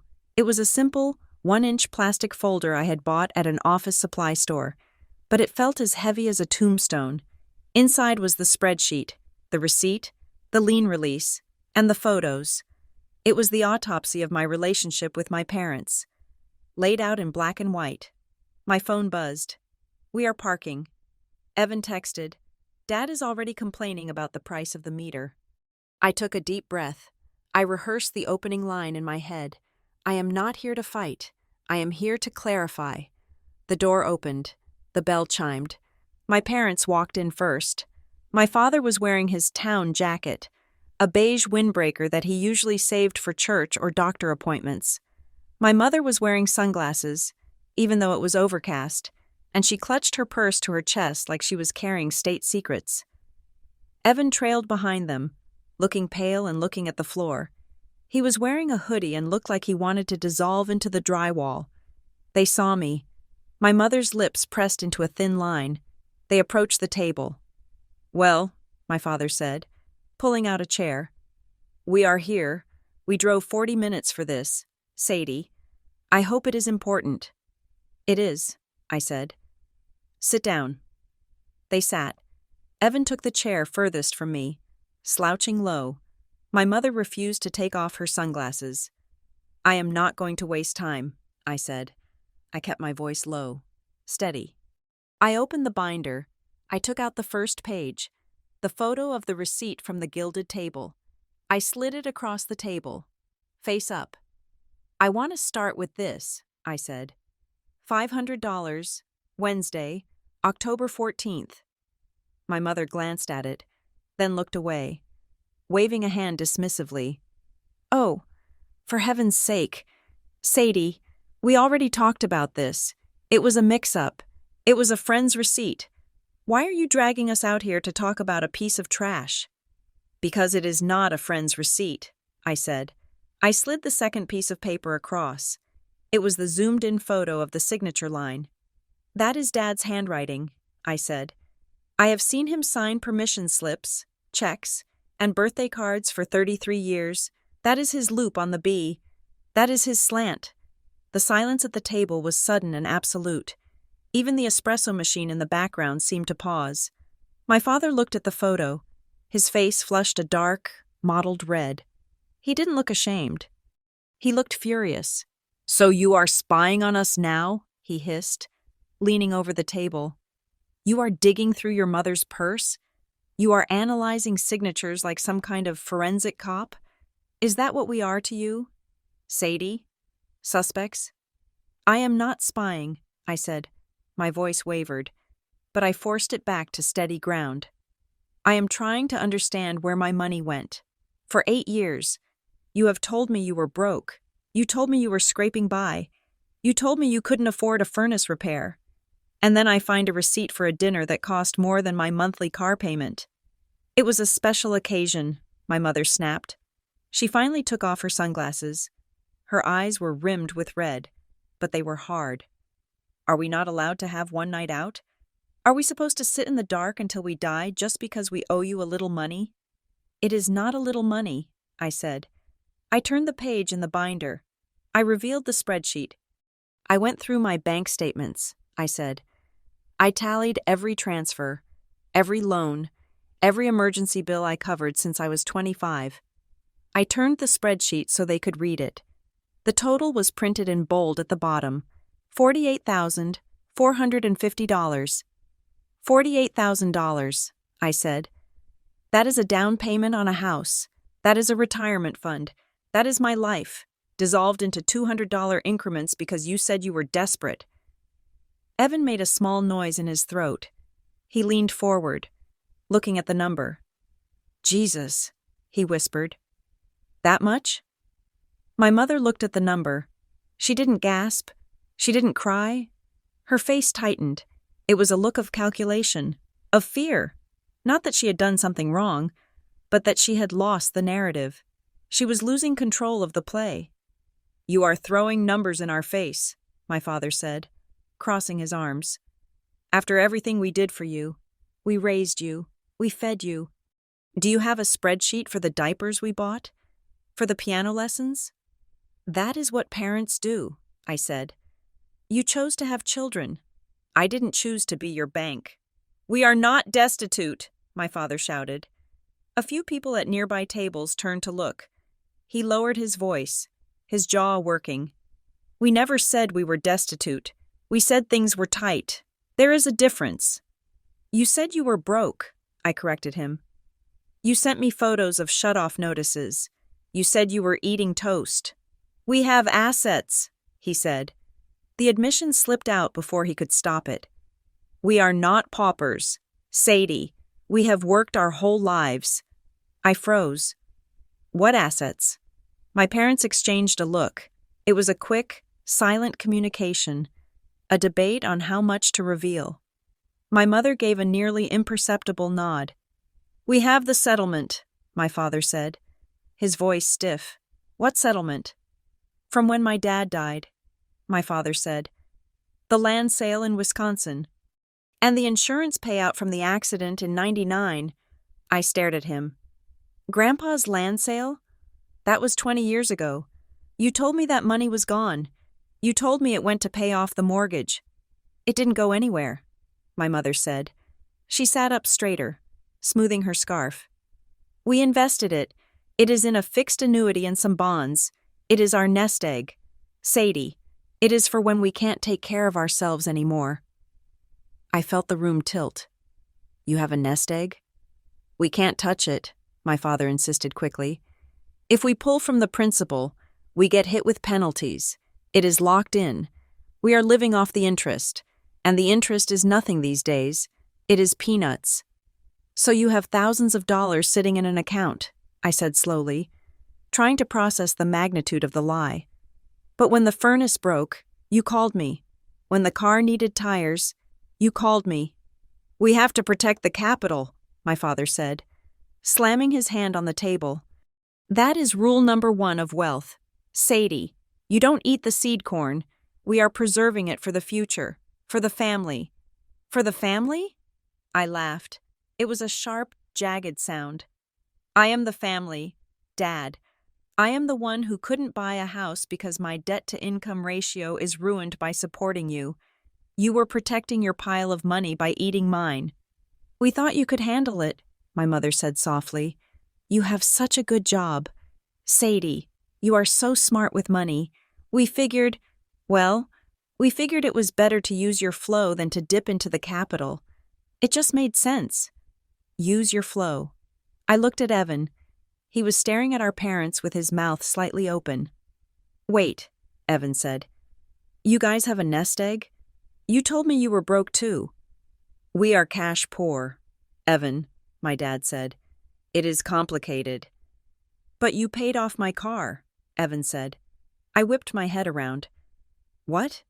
Evan looked at me, his eyes wide. "They sent the payoff check for my Honda last year. $5,000. Mom said it was from a tax refund." "A tax refund," I repeated. "We had to help him," my mother said defensively. Turning to me, "Evan was struggling. He was going to lose the car, and he needs it for work. He isn't like you. Sadie, he doesn't have the stability you have. We couldn't let him go under." "So you paid his $5,000 car note," I said, my voice rising. "And 2 weeks later, you asked me for $300 for groceries because you said you had nothing. We didn't have liquid cash," my mother cried. "We used the dividend check for Evan. We didn't have anything left for the bills. We had to ask you. You took my money," I said, pointing a finger at her, "to subsidize your choice to pay his debt. You made me pay for his car without telling me." "It is all the same pot," my father argued. "It is family money. What does it matter who writes the check? We are a unit. We distribute the resources where they are needed." "Evan needed the car. You didn't need the money." "I did need the money," I shouted. I didn't care about the other customers anymore. "I wanted a home, Dad. I wanted a life. I am 33 years old and I'm living like a college student because you decided I was the designated donor." "You are the stable one," my mother said, tears finally spilling over, real tears this time, born of frustration. "Why is that a crime? We are so proud of you. We lean on you because you are strong. We can't lean on Evan. If we lean on Evan, he breaks." Evan flinched. He slumped back in his chair, looking like he had been slapped. "Thanks, Mom," he muttered. "It is the truth," she said. "Sadie, you are the rock. You have always been the rock. We thought you understood that. We thought you were happy to help us build a legacy." "A legacy?" I asked. "What legacy? The legacy where you lied to me for a decade?" "It wasn't lying," my father said stubbornly. "It was management. We didn't want you to know about the settlement money because we knew you would tell us to spend it. And if we spent it, it would be gone. And then what? Then we would really be broke. We were thinking 20 years down the road. You were using me as a credit card, I said. A credit card you never intended to pay off. I looked at them. I saw the fear in their eyes. But it was a selfish fear. They weren't afraid of losing my love. They were afraid of losing their infrastructure. They were afraid that the bridge, the retirement bridge, was collapsing. I am done, I said. I reached into the binder and pulled out a business card. It was for Mrs. Vance, the financial counselor. This is the deal, I said. I am not sending you another penny, not for a furnace, not for a pill, not for a crisis. Sadie, you can't be serious, my mom pleaded. I am deadly serious. However, I have paid for a 1-hour session with this woman. She is a certified budget advisor. She will sit down with you, look at your settlement money, look at your actual income, and help you build a budget that doesn't involve siphoning money from your daughter. I slid the card across the table. Take it, I said. Go see her. If you do, and if you show me a plan that is honest, maybe we can talk about a relationship again. But the ATM is closed. My mother looked at the card like it was a dead insect. This is insulting, she whispered. You want us to go to a stranger? And tell them our business? To have some lady in a suit tell us how much we are allowed to spend on dinner? Yes, I said. I won't do it, my father said. He stood up, his chair scraping loudly against the floor. I will not be humiliated by my own daughter. We managed our money fine before you were born, and we will manage it now. You weren't managing it, I said. You were stealing it from me. Watch your mouth, he snapped. He was shaking. We are your parents. You owe us respect. I owed you honesty, I said, and you gave me none. I stood up too. My legs felt weak, but I locked my knees. There is one more thing, I said. I hadn't planned to play this card yet. I wanted to save it, but looking at their defiant, entitled faces, I couldn't hold it back. The LLC, I said. The color drained from my mother's face so fast she looked like she might faint. My father stopped buttoning his jacket. He froze. LTB Holdings, I said. The storage unit, the lien release signed by Thomas Bryant. The silence that followed was different than the silence about the receipt. That silence had been awkward. This silence was dangerous. It was the silence of a secret that was never, ever supposed to be found. I saw the mail, I said. I saw that you are using my address for the billing. What is in the storage unit? Dad? What is LTB Holdings? My father stared at me. His eyes were wide, unblinking. He looked terrified, and then, just as quickly, the mask slammed down. That is not ours, he said. Dad, I saw your signature. It is a mistake, he said, his voice high and brittle. Identity theft. Someone must have used my name. It happens all the time. Stop it, I said. Just stop lying, please. It is not ours, he shouted. Come on, Linda. We are leaving. I am not sitting here listening to these delusions. He grabbed my mother's arm. She scrambled up, grabbing her purse, the sunglasses sliding back onto her nose to hide her panic. Evan, are you coming? My father barked. Evan looked at me. He looked at the spreadsheet on the table. He looked at our parents, who were vibrating with the need to escape. Evan started. Evan, my father yelled. I will catch a ride, Evan said softly, looking down at his hands. I want to finish my coffee. My father sneered. Fine, stay with her. Believe her lies. See where it gets you. They turned and marched out of the coffee shop. I watched them go. My father held the door for my mother, a gentleman to the end, even as he fled the scene of the crime. I stood there for a long moment. I looked at Evan. Did you know, I asked, about the LLC? He shook his head. He looked sick. No, I swear. Sadie, I knew they helped me with the car. I didn't know they took the money from you to do it. I thought they just had savings. They do have savings, I said. They just didn't want to spend them. I am sorry, he said. His voice cracked. I am so sorry. It is not your fault, I said. But I couldn't stay. The air in the coffee shop felt used up. I have to go, I said. I will text you.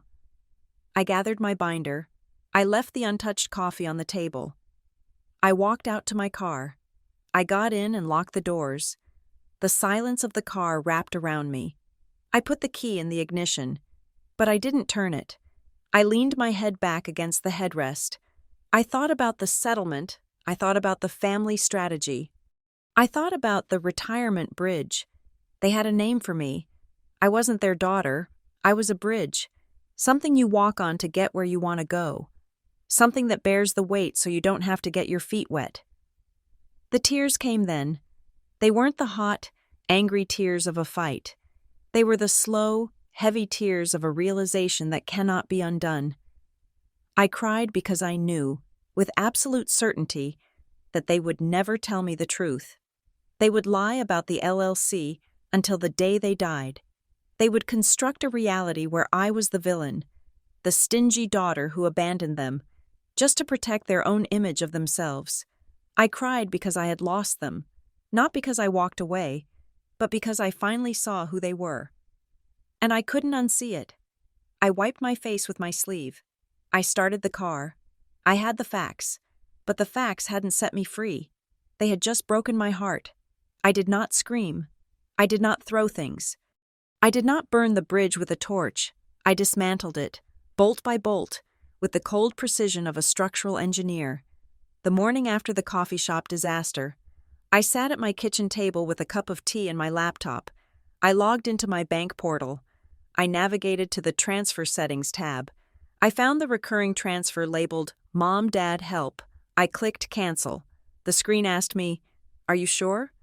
I clicked Yes. Next, I went to the external accounts section. I found the link to their joint checking account, the one I had set up 5 years ago to make emergency deposits faster. I clicked Remove Linked Account. Then I called the credit card company. I had added my father as an authorized user on my emergency travel card 3 years ago, when he was driving to Ohio for a funeral and was worried about his own card being declined. He had never returned the card. I need to remove an authorized user, I told the representative, and please issue me a new card with a new number. Has the card been lost or stolen? The agent asked. No, I said, staring out the window at the gray Havenport skyline. It is just no longer safe. When I hung up, I felt a strange physical sensation. It was a lightness in my chest, followed immediately by a wave of nausea. It felt like I had just cut the rope that was tethering a boat to the dock. I was free, but I was drifting. I opened a new high-yield savings account at a completely different bank, one my parents didn't know existed. I named the account The House. I transferred the $200 I would have sent them for their grocery gap into that account. It was a small amount. It wouldn't buy a house. But seeing that number sit there, safe and untouched, felt like the first breath of air I had taken in a decade. The silence from Briar Glen was loud. My phone did not ring. There were no texts about blood pressure or broken appliances, but the noise was happening elsewhere. I heard it first from Evan. He called me on a Tuesday night. His voice hushed, like he was hiding in a closet. "Sadie," he whispered, "you need to know what they are saying." "I can guess," I said, cradling the phone against my shoulder while I folded laundry. "I am ungrateful. I am cruel." "It is worse," Evan said. "We had Sunday dinner at Aunt Linda's house. Mom was crying. She told everyone that the city changed you. She said you have become obsessed with money. She said you look down on them because they are simple country people, and you are a big-shot executive." "I make $65,000 a year," I said. "I drive a Ford Focus." "Facts don't matter to them right now," Evan said. "They are building a story. Sadie, they told Uncle Mike that you abandoned them in their time of need." Uncle Mike was shaking his head. He said, "I never thought Sadie would turn out so stingy." Stingy. The word stuck in my throat like a fishbone. I had worn my thrift store clothes so they could buy steak. I had denied myself a home so they could have a nest egg, and now I was the stingy one. Let them talk, I said, though my hand was shaking as I smoothed a towel. I know the truth.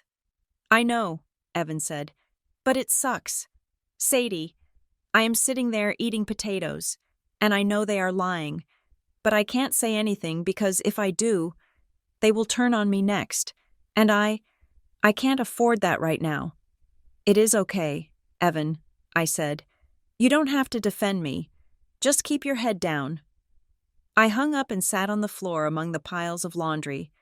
I realized then that the money had never just been about survival. It had been a membership fee. I had been paying for my place in the family. I had been paying for the right to be the good daughter. Now that the payments had stopped, my membership was revoked. The first real test came 2 weeks later. My cousin Sarah was hosting a birthday party for her 4-year-old daughter in Briar Glen. It was a mandatory attendance event. If I didn't go, it would confirm everything my parents were saying, that I was too good for them, that I had cut them off. I drove to Briar Glen with a knot of dread in my stomach. I parked on the street because the driveway was full. I saw my parents' car. I saw the neighbor's truck. I walked into the backyard, carrying a gift bag wrapped in pink foil. The chatter stopped. It wasn't a dramatic silence, not like in a movie. It was a subtle drop in volume. Heads turned, eyes met mine, and then darted away. "Sadie," Cousin Sarah said, coming over too quickly, her smile too bright. "I am so glad you made it. We weren't sure, with you being so busy in the city." "I wouldn't miss it," I said, handing her the gift. I walked toward the beverage cooler. I passed my Aunt Kathy. She was sitting in a lawn chair, holding a paper plate of cake. "Hello, Aunt Kathy," I said. She looked at me over the rim of her glasses. Her gaze was cool, assessing. "Sadie, your mother tells me you are doing very well for yourself these days." The subtext was deafening. Doing well enough to leave your parents to rot. "I am doing okay," I said. "Well," she sniffed, "don't forget who wiped your nose. Dear, family is a circle. What goes around comes around." I grabbed a soda and walked away. I felt like I was covered in a thin layer of slime. I saw my parents across the yard. My dad was by the grill, laughing with Uncle Mike. My mom was holding the birthday girl on her lap, looking like the picture of a benevolent grandmother. They saw me. They didn't wave. My dad's eyes hardened, and he turned his back to me. My mom looked at me with a tragic, wounded expression, then hugged the child tighter, as if protecting her from my toxic influence. I stood by the fence, alone in a crowd of 30 people who shared my DNA. I realized that my parents had successfully weaponized the entire family structure against me. They had insulated themselves with a wall of sympathy, and I was on the outside. "Sadie?" I turned. It was Mrs. Pruitt, their neighbor, Darla. She was wearing a floral blouse and holding a cup of punch. "Hi, Mrs. Pruitt," I said, bracing myself for another lecture on filial piety. She stepped closer, lowering her voice. She looked around to make sure no one was listening. "I am not one to gossip," she said quietly, "but I saw you leave that day with the groceries, and I see how they are treating you today." I didn't say anything. I just nodded. "I want you to know," Darla said, "that you are not crazy." I looked at her, surprised. "I hear things," she said. "The walls are thin in the summer when the windows are open, and I see things. I see the delivery trucks. I see them loading up the car for weekends away.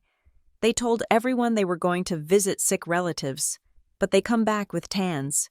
Sadie." She took a sip of her punch, her eyes sad. "They are not living like people who can't buy groceries," she said. "I don't know what game they are playing, but I know a hustle when I see one. My first husband was a hustler. He always had a poor mouth and a pocket full of 20s. "Thank you, Darla," I whispered. "I really needed to hear that." "You be careful," she said, patting my arm. "People get mean when you stop buying their drinks." She wandered back toward the food table, leaving me with the first solid piece of ground I had stood on all day. The breakthrough happened on a Thursday. I had been digging. Since the coffee shop meeting, I had become obsessed with the LLC, LTB Holdings.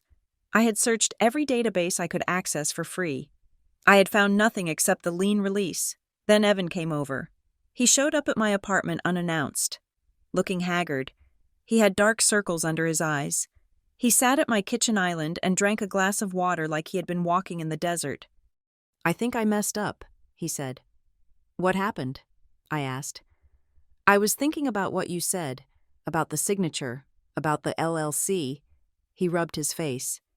"A few years ago, maybe 3 years ago, Mom and Dad asked me to sign some papers.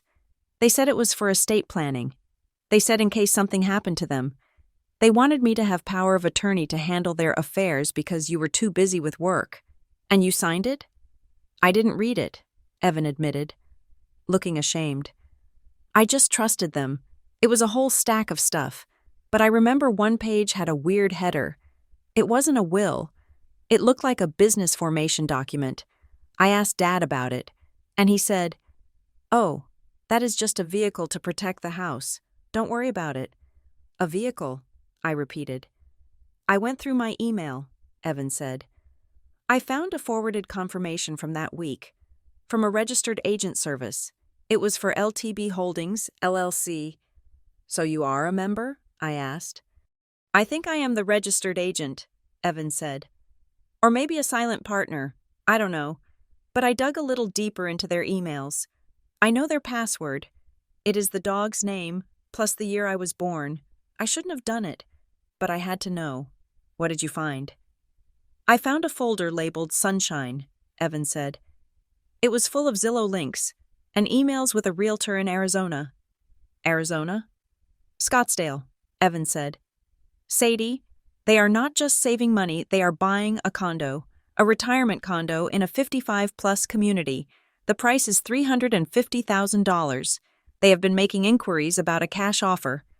The puzzle pieces slammed together with a deafening click.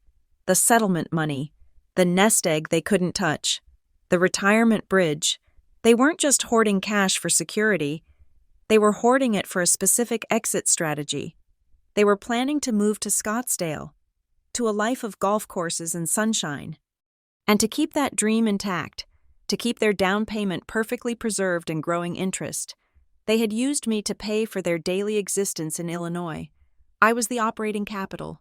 The settlement was the capital investment. "They are leaving," I said. "They are going to move to Arizona and leave us here."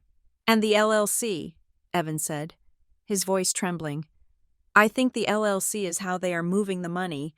I think they are funneling the loans and the extra cash into that account to build up the closing costs so they don't have to touch the principal until the last second.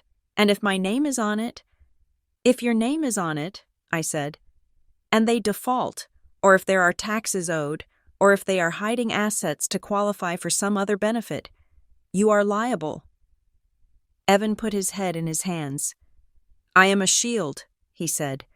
"They used me as a shield, and you as a bank." I felt a cold, hard rage settle in my chest. It was different than the hurt I had felt before. This was clarity. "We are going to end this," I said. "Now." "How?" Evan asked. "They won't talk to you. They hung up on me yesterday." "We are going to invite them to dinner," I said. "Not a coffee shop, a real dinner, somewhere public, somewhere they can't run away without making a scene. And you are going to be there. And we are going to put the papers on the table." "They won't come," Evan said. "They will," I said, "because I am going to tell them I have a check for them." I chose the Hearthside, a family-style restaurant in Havenport that served pot roast and fried chicken on massive platters. It was loud, it was crowded, and it was the kind of place where families went to perform togetherness. I texted them on Friday morning. "I have been thinking. I want to clear the air. I have reviewed my finances and I think I found a way to help with the future planning. Let's meet for dinner at the Hearthside. Saturday at 6, my treat. I will bring the checkbook." It was a lie. But it was the only language they understood. They replied in 4 minutes. "We will be there. Glad you came to your senses." Saturday night arrived. I arrived at 5:45. Evan met me in the parking lot. He looked like he was walking to the gallows. Stick to the script, I told him. You don't have to be angry. You just have to be a witness. Confirm you know about the LLC. Confirm you saw the Arizona emails. That is it. Okay, he said, taking a deep breath. Okay, we got a booth in the center of the room. I wanted eyes on us. I wanted witnesses. They arrived at 6:15. They walked in with their heads held high. The victorious generals accepting the surrender of the rebellion. My dad was wearing his good watch. The one he claimed was a knockoff. My mom had a new purse. There they are, my mom cried, rushing over to the table. She ignored Evan and wrapped me in a hug that felt like a suffocating blanket. She smelled of expensive perfume. Oh, Sadie, I knew you would come around. I told your father. She just needs to cool off. She is a good girl at heart.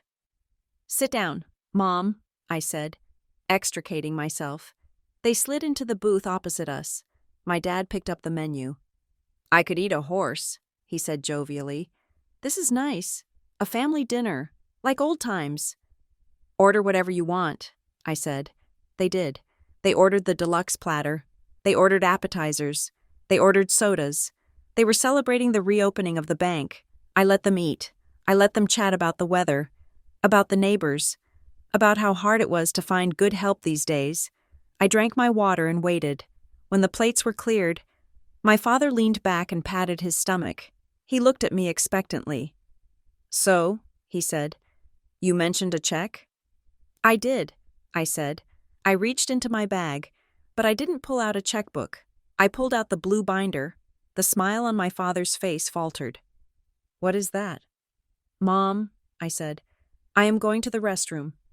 Walk with me. What, now? She asked. Yes, now. There was something in my voice that made her listen. She stood up, looking confused. We walked to the back of the restaurant. The restroom was empty. Thankfully, the tiles were pink and the air smelled of industrial cherry soap. I turned to face her. Sadie, what is going on? She asked, her voice dropping to a whisper. Why are you acting so strange? I know about Arizona, I said. Her face went slack. It was the look of a puppet whose strings had been cut. I don't know what you mean, she stammered. Scottsdale, I said. The condo, the $350,000, the emails Evan found. She reached out, trying to grab my hands.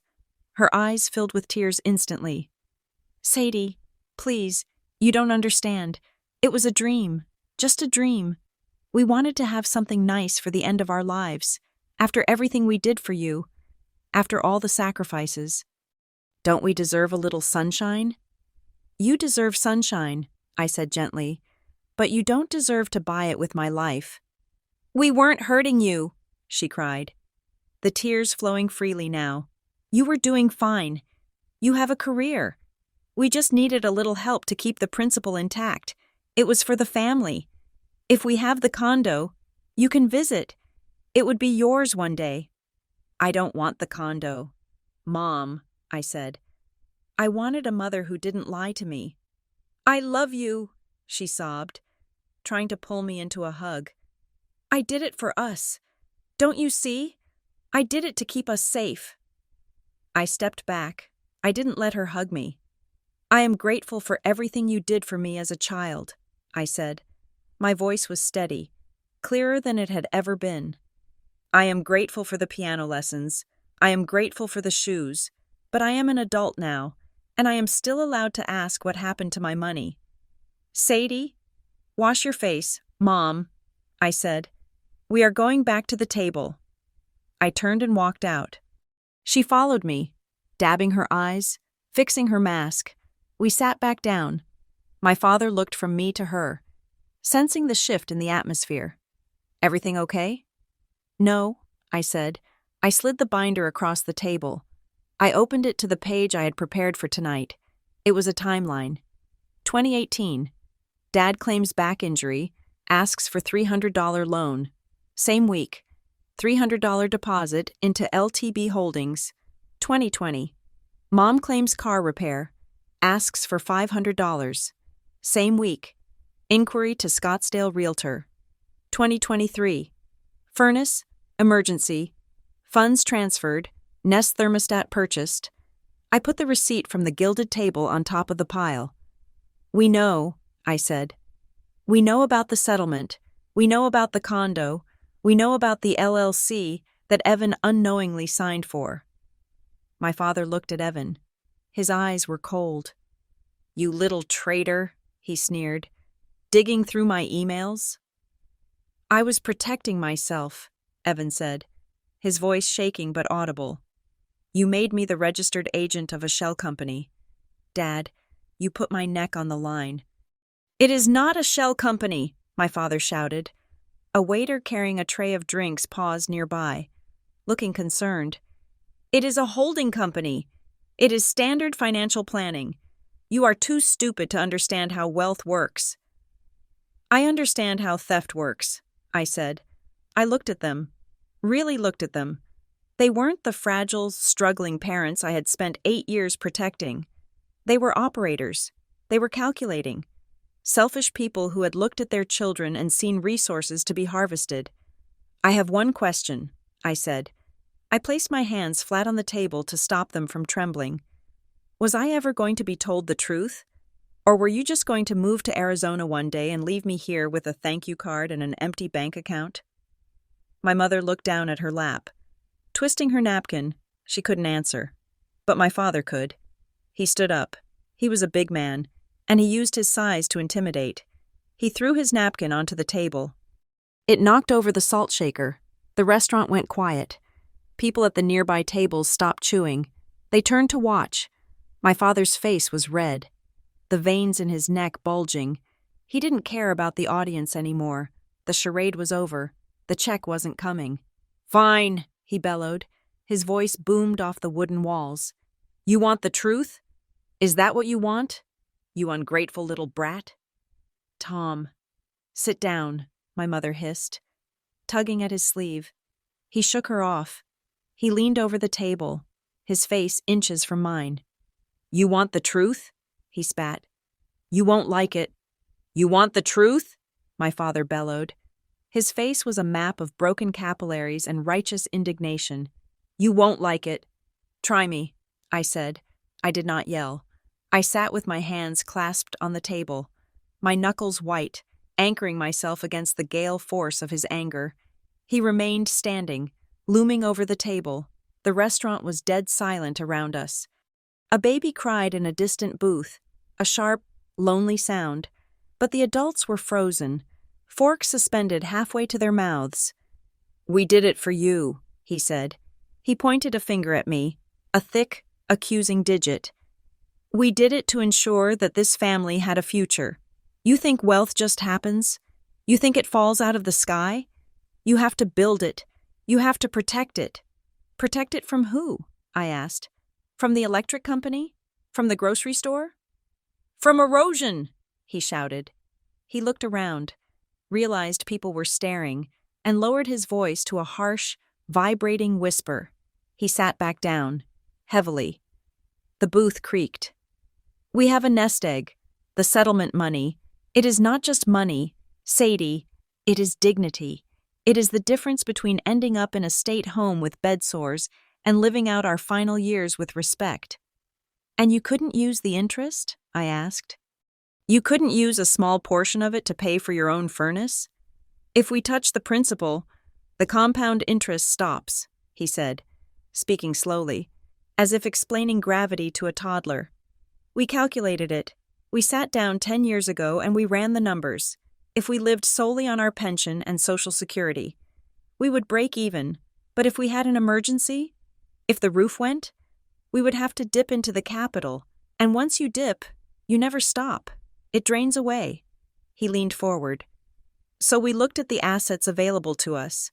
We looked at the family unit as a corporation, and we saw that you had excess flow. Excess flow, I repeated. The term made me feel like a drainage pipe. You were single, my mother added. She had stopped crying. She was dabbing her nose with a napkin, her eyes darting between me and the surrounding tables. You were making good money. You didn't have a husband. You didn't have children to support. Your expenses were low. My expenses were low because I lived in a shoebox, I said. That was your choice, my father said.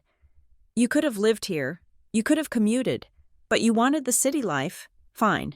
But don't sit there and act like you were starving. We knew what you made. We knew you could absorb the costs of the maintenance issues. So you audited me, I said.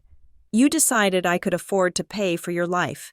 So you pretended to be broke to guilt me into doing it. It wasn't pretending, my father insisted. In the operating budget, we were broke. The settlement money is in a separate silo. It does not exist for daily use.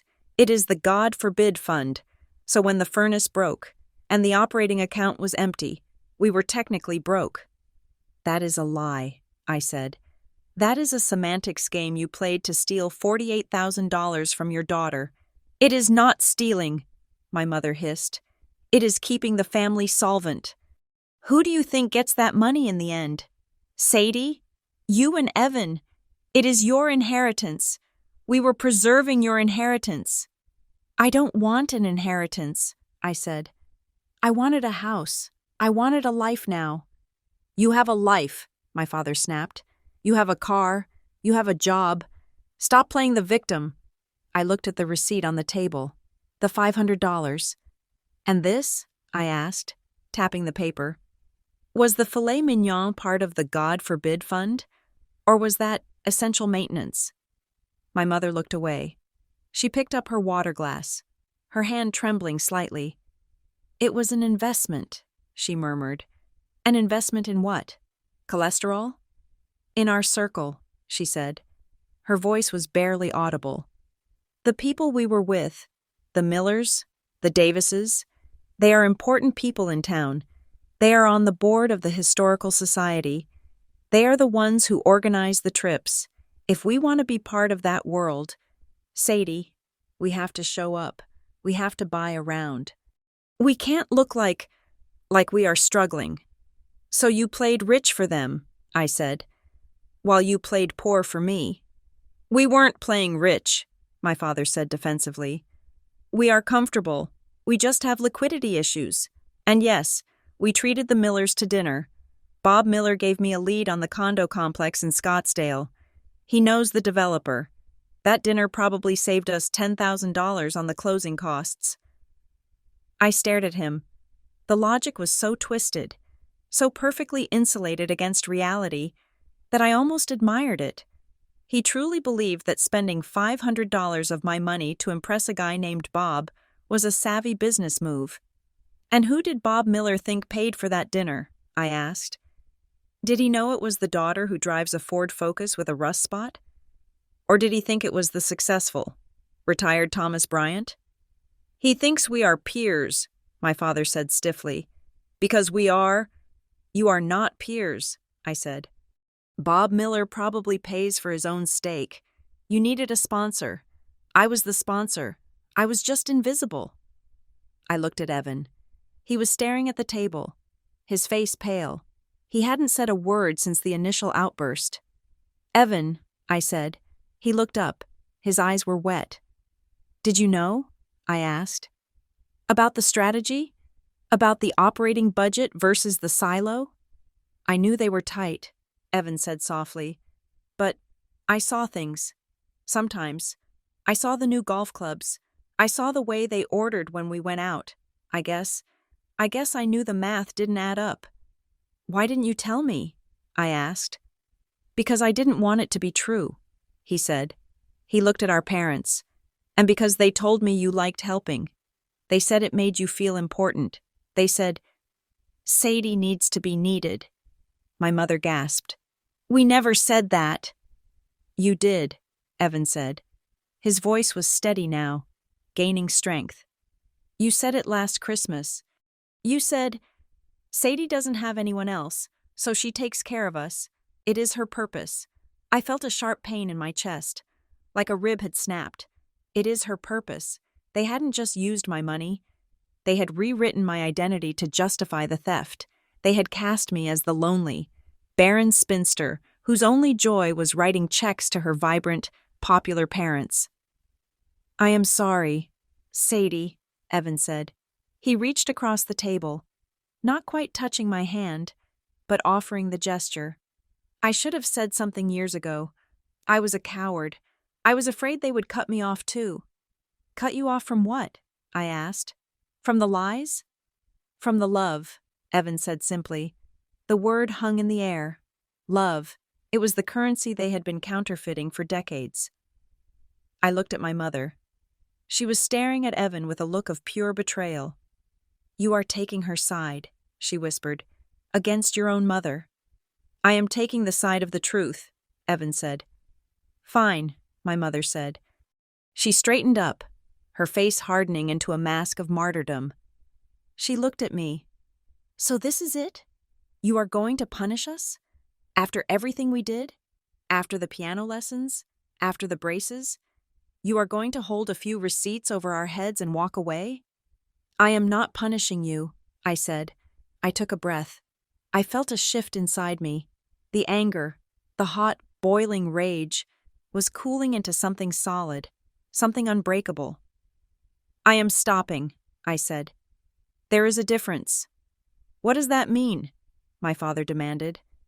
"It means the transaction is over," I said. "I am not your bank anymore. I am not your retirement plan. I am your daughter, and if you want a relationship with your daughter, it has to be free. It has to be based on who I am, not what I can pay for." I reached into my bag and pulled out a brochure I had picked up from the counseling center. "I am offering you this," I said, sliding it across the table. "This is a community resource center. They have free financial planning for seniors. They can help you budget your Social Security. They can help you look at that silo of money and figure out how to actually use it to live, instead of hoarding it like dragons." My father looked at the brochure. He scoffed, a short, ugly sound. "Community resources, charity. You think I'm going to walk into a government office and ask for help?" "It is not charity," I said. "It is management. You like management, right?" "I don't need a social worker," he said. "I need my daughter to stop acting like a stranger. And I need my father to stop acting like a con artist," I said. The insult landed. His eyes widened. For a second, the bluster vanished, and I saw something else underneath. Fear, genuine, naked fear. He realized, in that moment, that the leverage was gone. The guilt button he had pressed 1,000 times was disconnected. He was pressing it, and nothing was happening. "Sadie," he said, his voice changing, becoming wheedling. "Let's be reasonable. We can't just switch gears overnight. We have commitments." "What commitments?" I asked. "The LLC," he said. He glanced at Evan, then back to me. "The Scottsdale deal, it is in motion." "So cancel it," I said. "We can't," he said. "We signed the purchase agreement last week. The earnest money is down, $10,000, non-refundable." I stared at him. "You signed a purchase agreement? You told me you were broke last week." "We were waiting for the liquidity event," he said. "We have a bridge loan set up, but we need the monthly cash flow to show the lender we can cover the gap until the annuity matures next year. If you stop the transfers, the debt-to-income ratio blows up." I laughed. It was a dark, incredulous laugh. "My debt-to-income ratio," I said. "You destroyed my debt-to-income ratio so I couldn't buy a house, and now you are telling me you need my money to fix your ratio so you can buy a condo?" "If the deal falls through, we lose the deposit," my father shouted. "We lose 10 grand. It will mess up everything. The timeline is tight. Sadie, we have to close in 45 days. "That sounds like a you problem," I said. "It is a family problem," he yelled. "If we lose that money, it hurts the inheritance. It hurts Evan." "Don't put this on me," Evan said, holding up his hands. "I don't want the condo." "You are ungrateful," my father spat at him. "Both of you. We try to build something for you, and you tear it down." "You are building it on our backs," I said. I looked at the timeline, 45 days. That explained the panic. That explained the sudden blood pressure crisis when I paused the payments. They weren't afraid of the dark. They were afraid of defaulting on a luxury condo in Arizona. "What about the LLC?" I asked. "Is Evan's name on the mortgage application?" My parents went silent. The silence was louder than the yelling. "Dad," Evan said, "is my name on the loan?" "We had to use a guarantor," my father muttered, looking at his water glass. "Just for the application, because our income looks low on paper." "You used my name?" Evan asked. His voice rose to a pitch I hadn't heard since we were children. "Without asking me?" "You signed the power of attorney," my father shouted. "You gave us permission to handle family business. This is family business." "I didn't give you permission to take out a $300,000 loan in my name," Evan yelled. Diners at the surrounding tables were openly watching now. A manager was walking toward us, looking anxious. "Lower your voice," my mother hissed at Evan. "You are embarrassing us." "You should be embarrassed," Evan said. He stood up. He was shaking. "You committed fraud. That is what this is. Identity theft." "It is strategy," my father roared, slamming his hand on the table again. The silverware jumped. "Sir," the manager said. Arriving at the table, "I'm going to have to ask you to keep it down, or I will have to ask you to leave." My father glared at the manager. He looked like he wanted to fight him, but then he looked at me. He looked at the binder on the table. He looked at Evan, who was standing there looking at him with absolute disgust. He slumped. The air went out of him. He looked old. "You are ruining everything," he whispered to me. "You are ruining the plan." The plan was bad.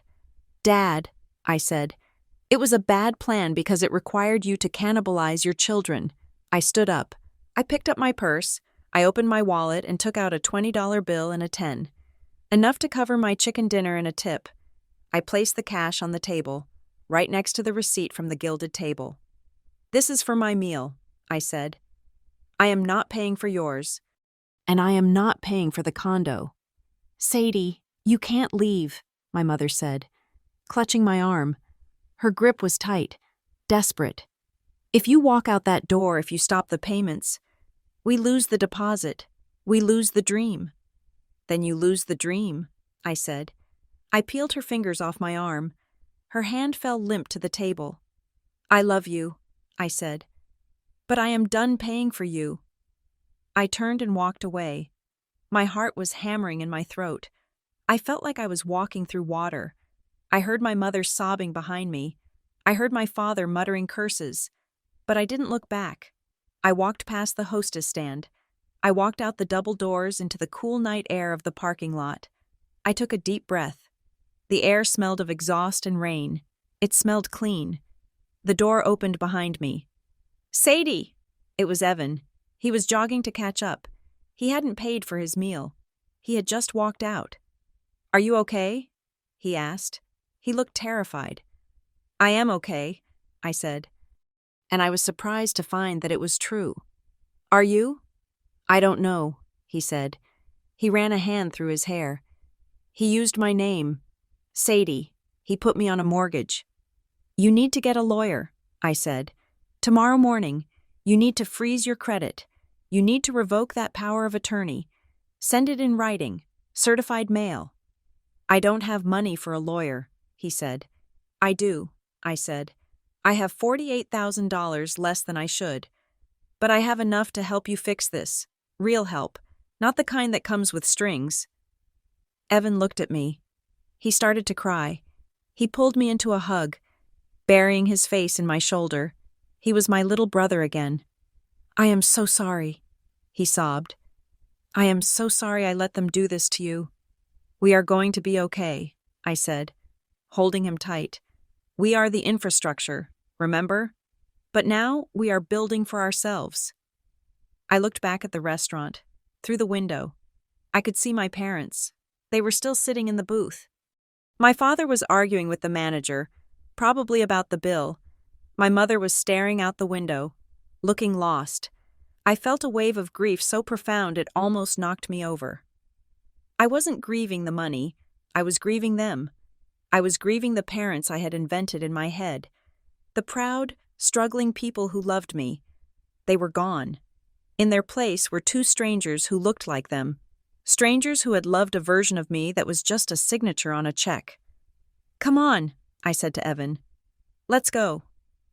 The weeks that followed were a blur of paperwork and silence. I didn't speak to my parents. I blocked their numbers. I set up a filter on my email to send everything from them directly to a folder I named Archive. I went to a lawyer, not Marin, but a specialist in elder law and financial abuse. We drafted a formal letter. It stated clearly that I would no longer be providing financial support. It revoked any implied agreements. It was cold, legal, and necessary. I helped Evan find an attorney. He found out that the mortgage application hadn't been fully approved yet. It was pending the proof of funds that my monthly transfers were supposed to provide. He was able to withdraw his application, flagging it as unauthorized. The deal for the Scottsdale condo fell through. My parents lost their $10,000 deposit. I heard through the family grapevine, which was buzzing like a hornet's nest, that my father was telling everyone the economy had ruined their plans. He never mentioned me. He never mentioned the loans. He just played the victim. The little guy crushed by market forces. I let him have that story. It was the only asset he had left. One afternoon, 3 months later, I was sitting in my apartment. I had moved. I was renting a smaller, cheaper place on the outskirts of Havenport, aggressively saving every penny. I opened my banking app, the house fund, $5,600. It wasn't much. It was a long way from a down payment, but it was mine. Every cent of it was mine. I received a letter in the mail that day. It was a standard envelope, hand-addressed in my mother's handwriting. I debated throwing it away, but curiosity is a hard habit to break. I opened it. Inside was a card. It was a picture of a sailboat at sunset. Generic, Sadie. We are staying in Briar Glen. We had to dip into the settlement to cover the losses from the condo. It hurts us to do it, but we have no choice. We hope you are happy. The door is always open if you want to apologize. Love, Mom and Dad. I read it twice. If you want to apologize. They still didn't get it. They were still waiting for me to realize my mistake. They were still waiting for the bridge to repair itself so they could walk over it again. I walked to the kitchen. I held the card over the trash can. I didn't feel angry. I felt a quiet, dull ache. It was the feeling of a limb that has been amputated, the phantom sensation of a connection that is no longer there. I dropped the card in the trash. I went to my laptop. I opened the folder named Facts. I looked at the receipt one last time. The $500, the loop of my father's signature. I clicked delete. I didn't need the evidence anymore. I knew the truth. I picked up my phone and texted Evan, "Pizza tonight?" He replied instantly, "I am there. I will bring the beer." I put the phone down. I looked out the window at the setting sun. I was 33 years old. I had negative net worth in terms of family, and my savings were meager. But for the first time in 8 years, I wasn't broke. I was free. And that was a wealth no one could steal from me. Thank you so much for listening to Sadie's story. It was a difficult journey to write, but an important one about the hidden costs of financial abuse and the courage it takes to draw boundaries with the people we love. I would love to hear from you. Where are you listening from today? Have you ever had to draw a hard line with family over money? Please share your thoughts in the comments below. I read every single one. If you enjoyed this story and want to hear more realistic, emotional dramas about justice and family dynamics, please make sure to subscribe to Revenge Stories. Your support helps me keep writing. Take care of yourselves. And remember, you are not an infrastructure for someone else's life.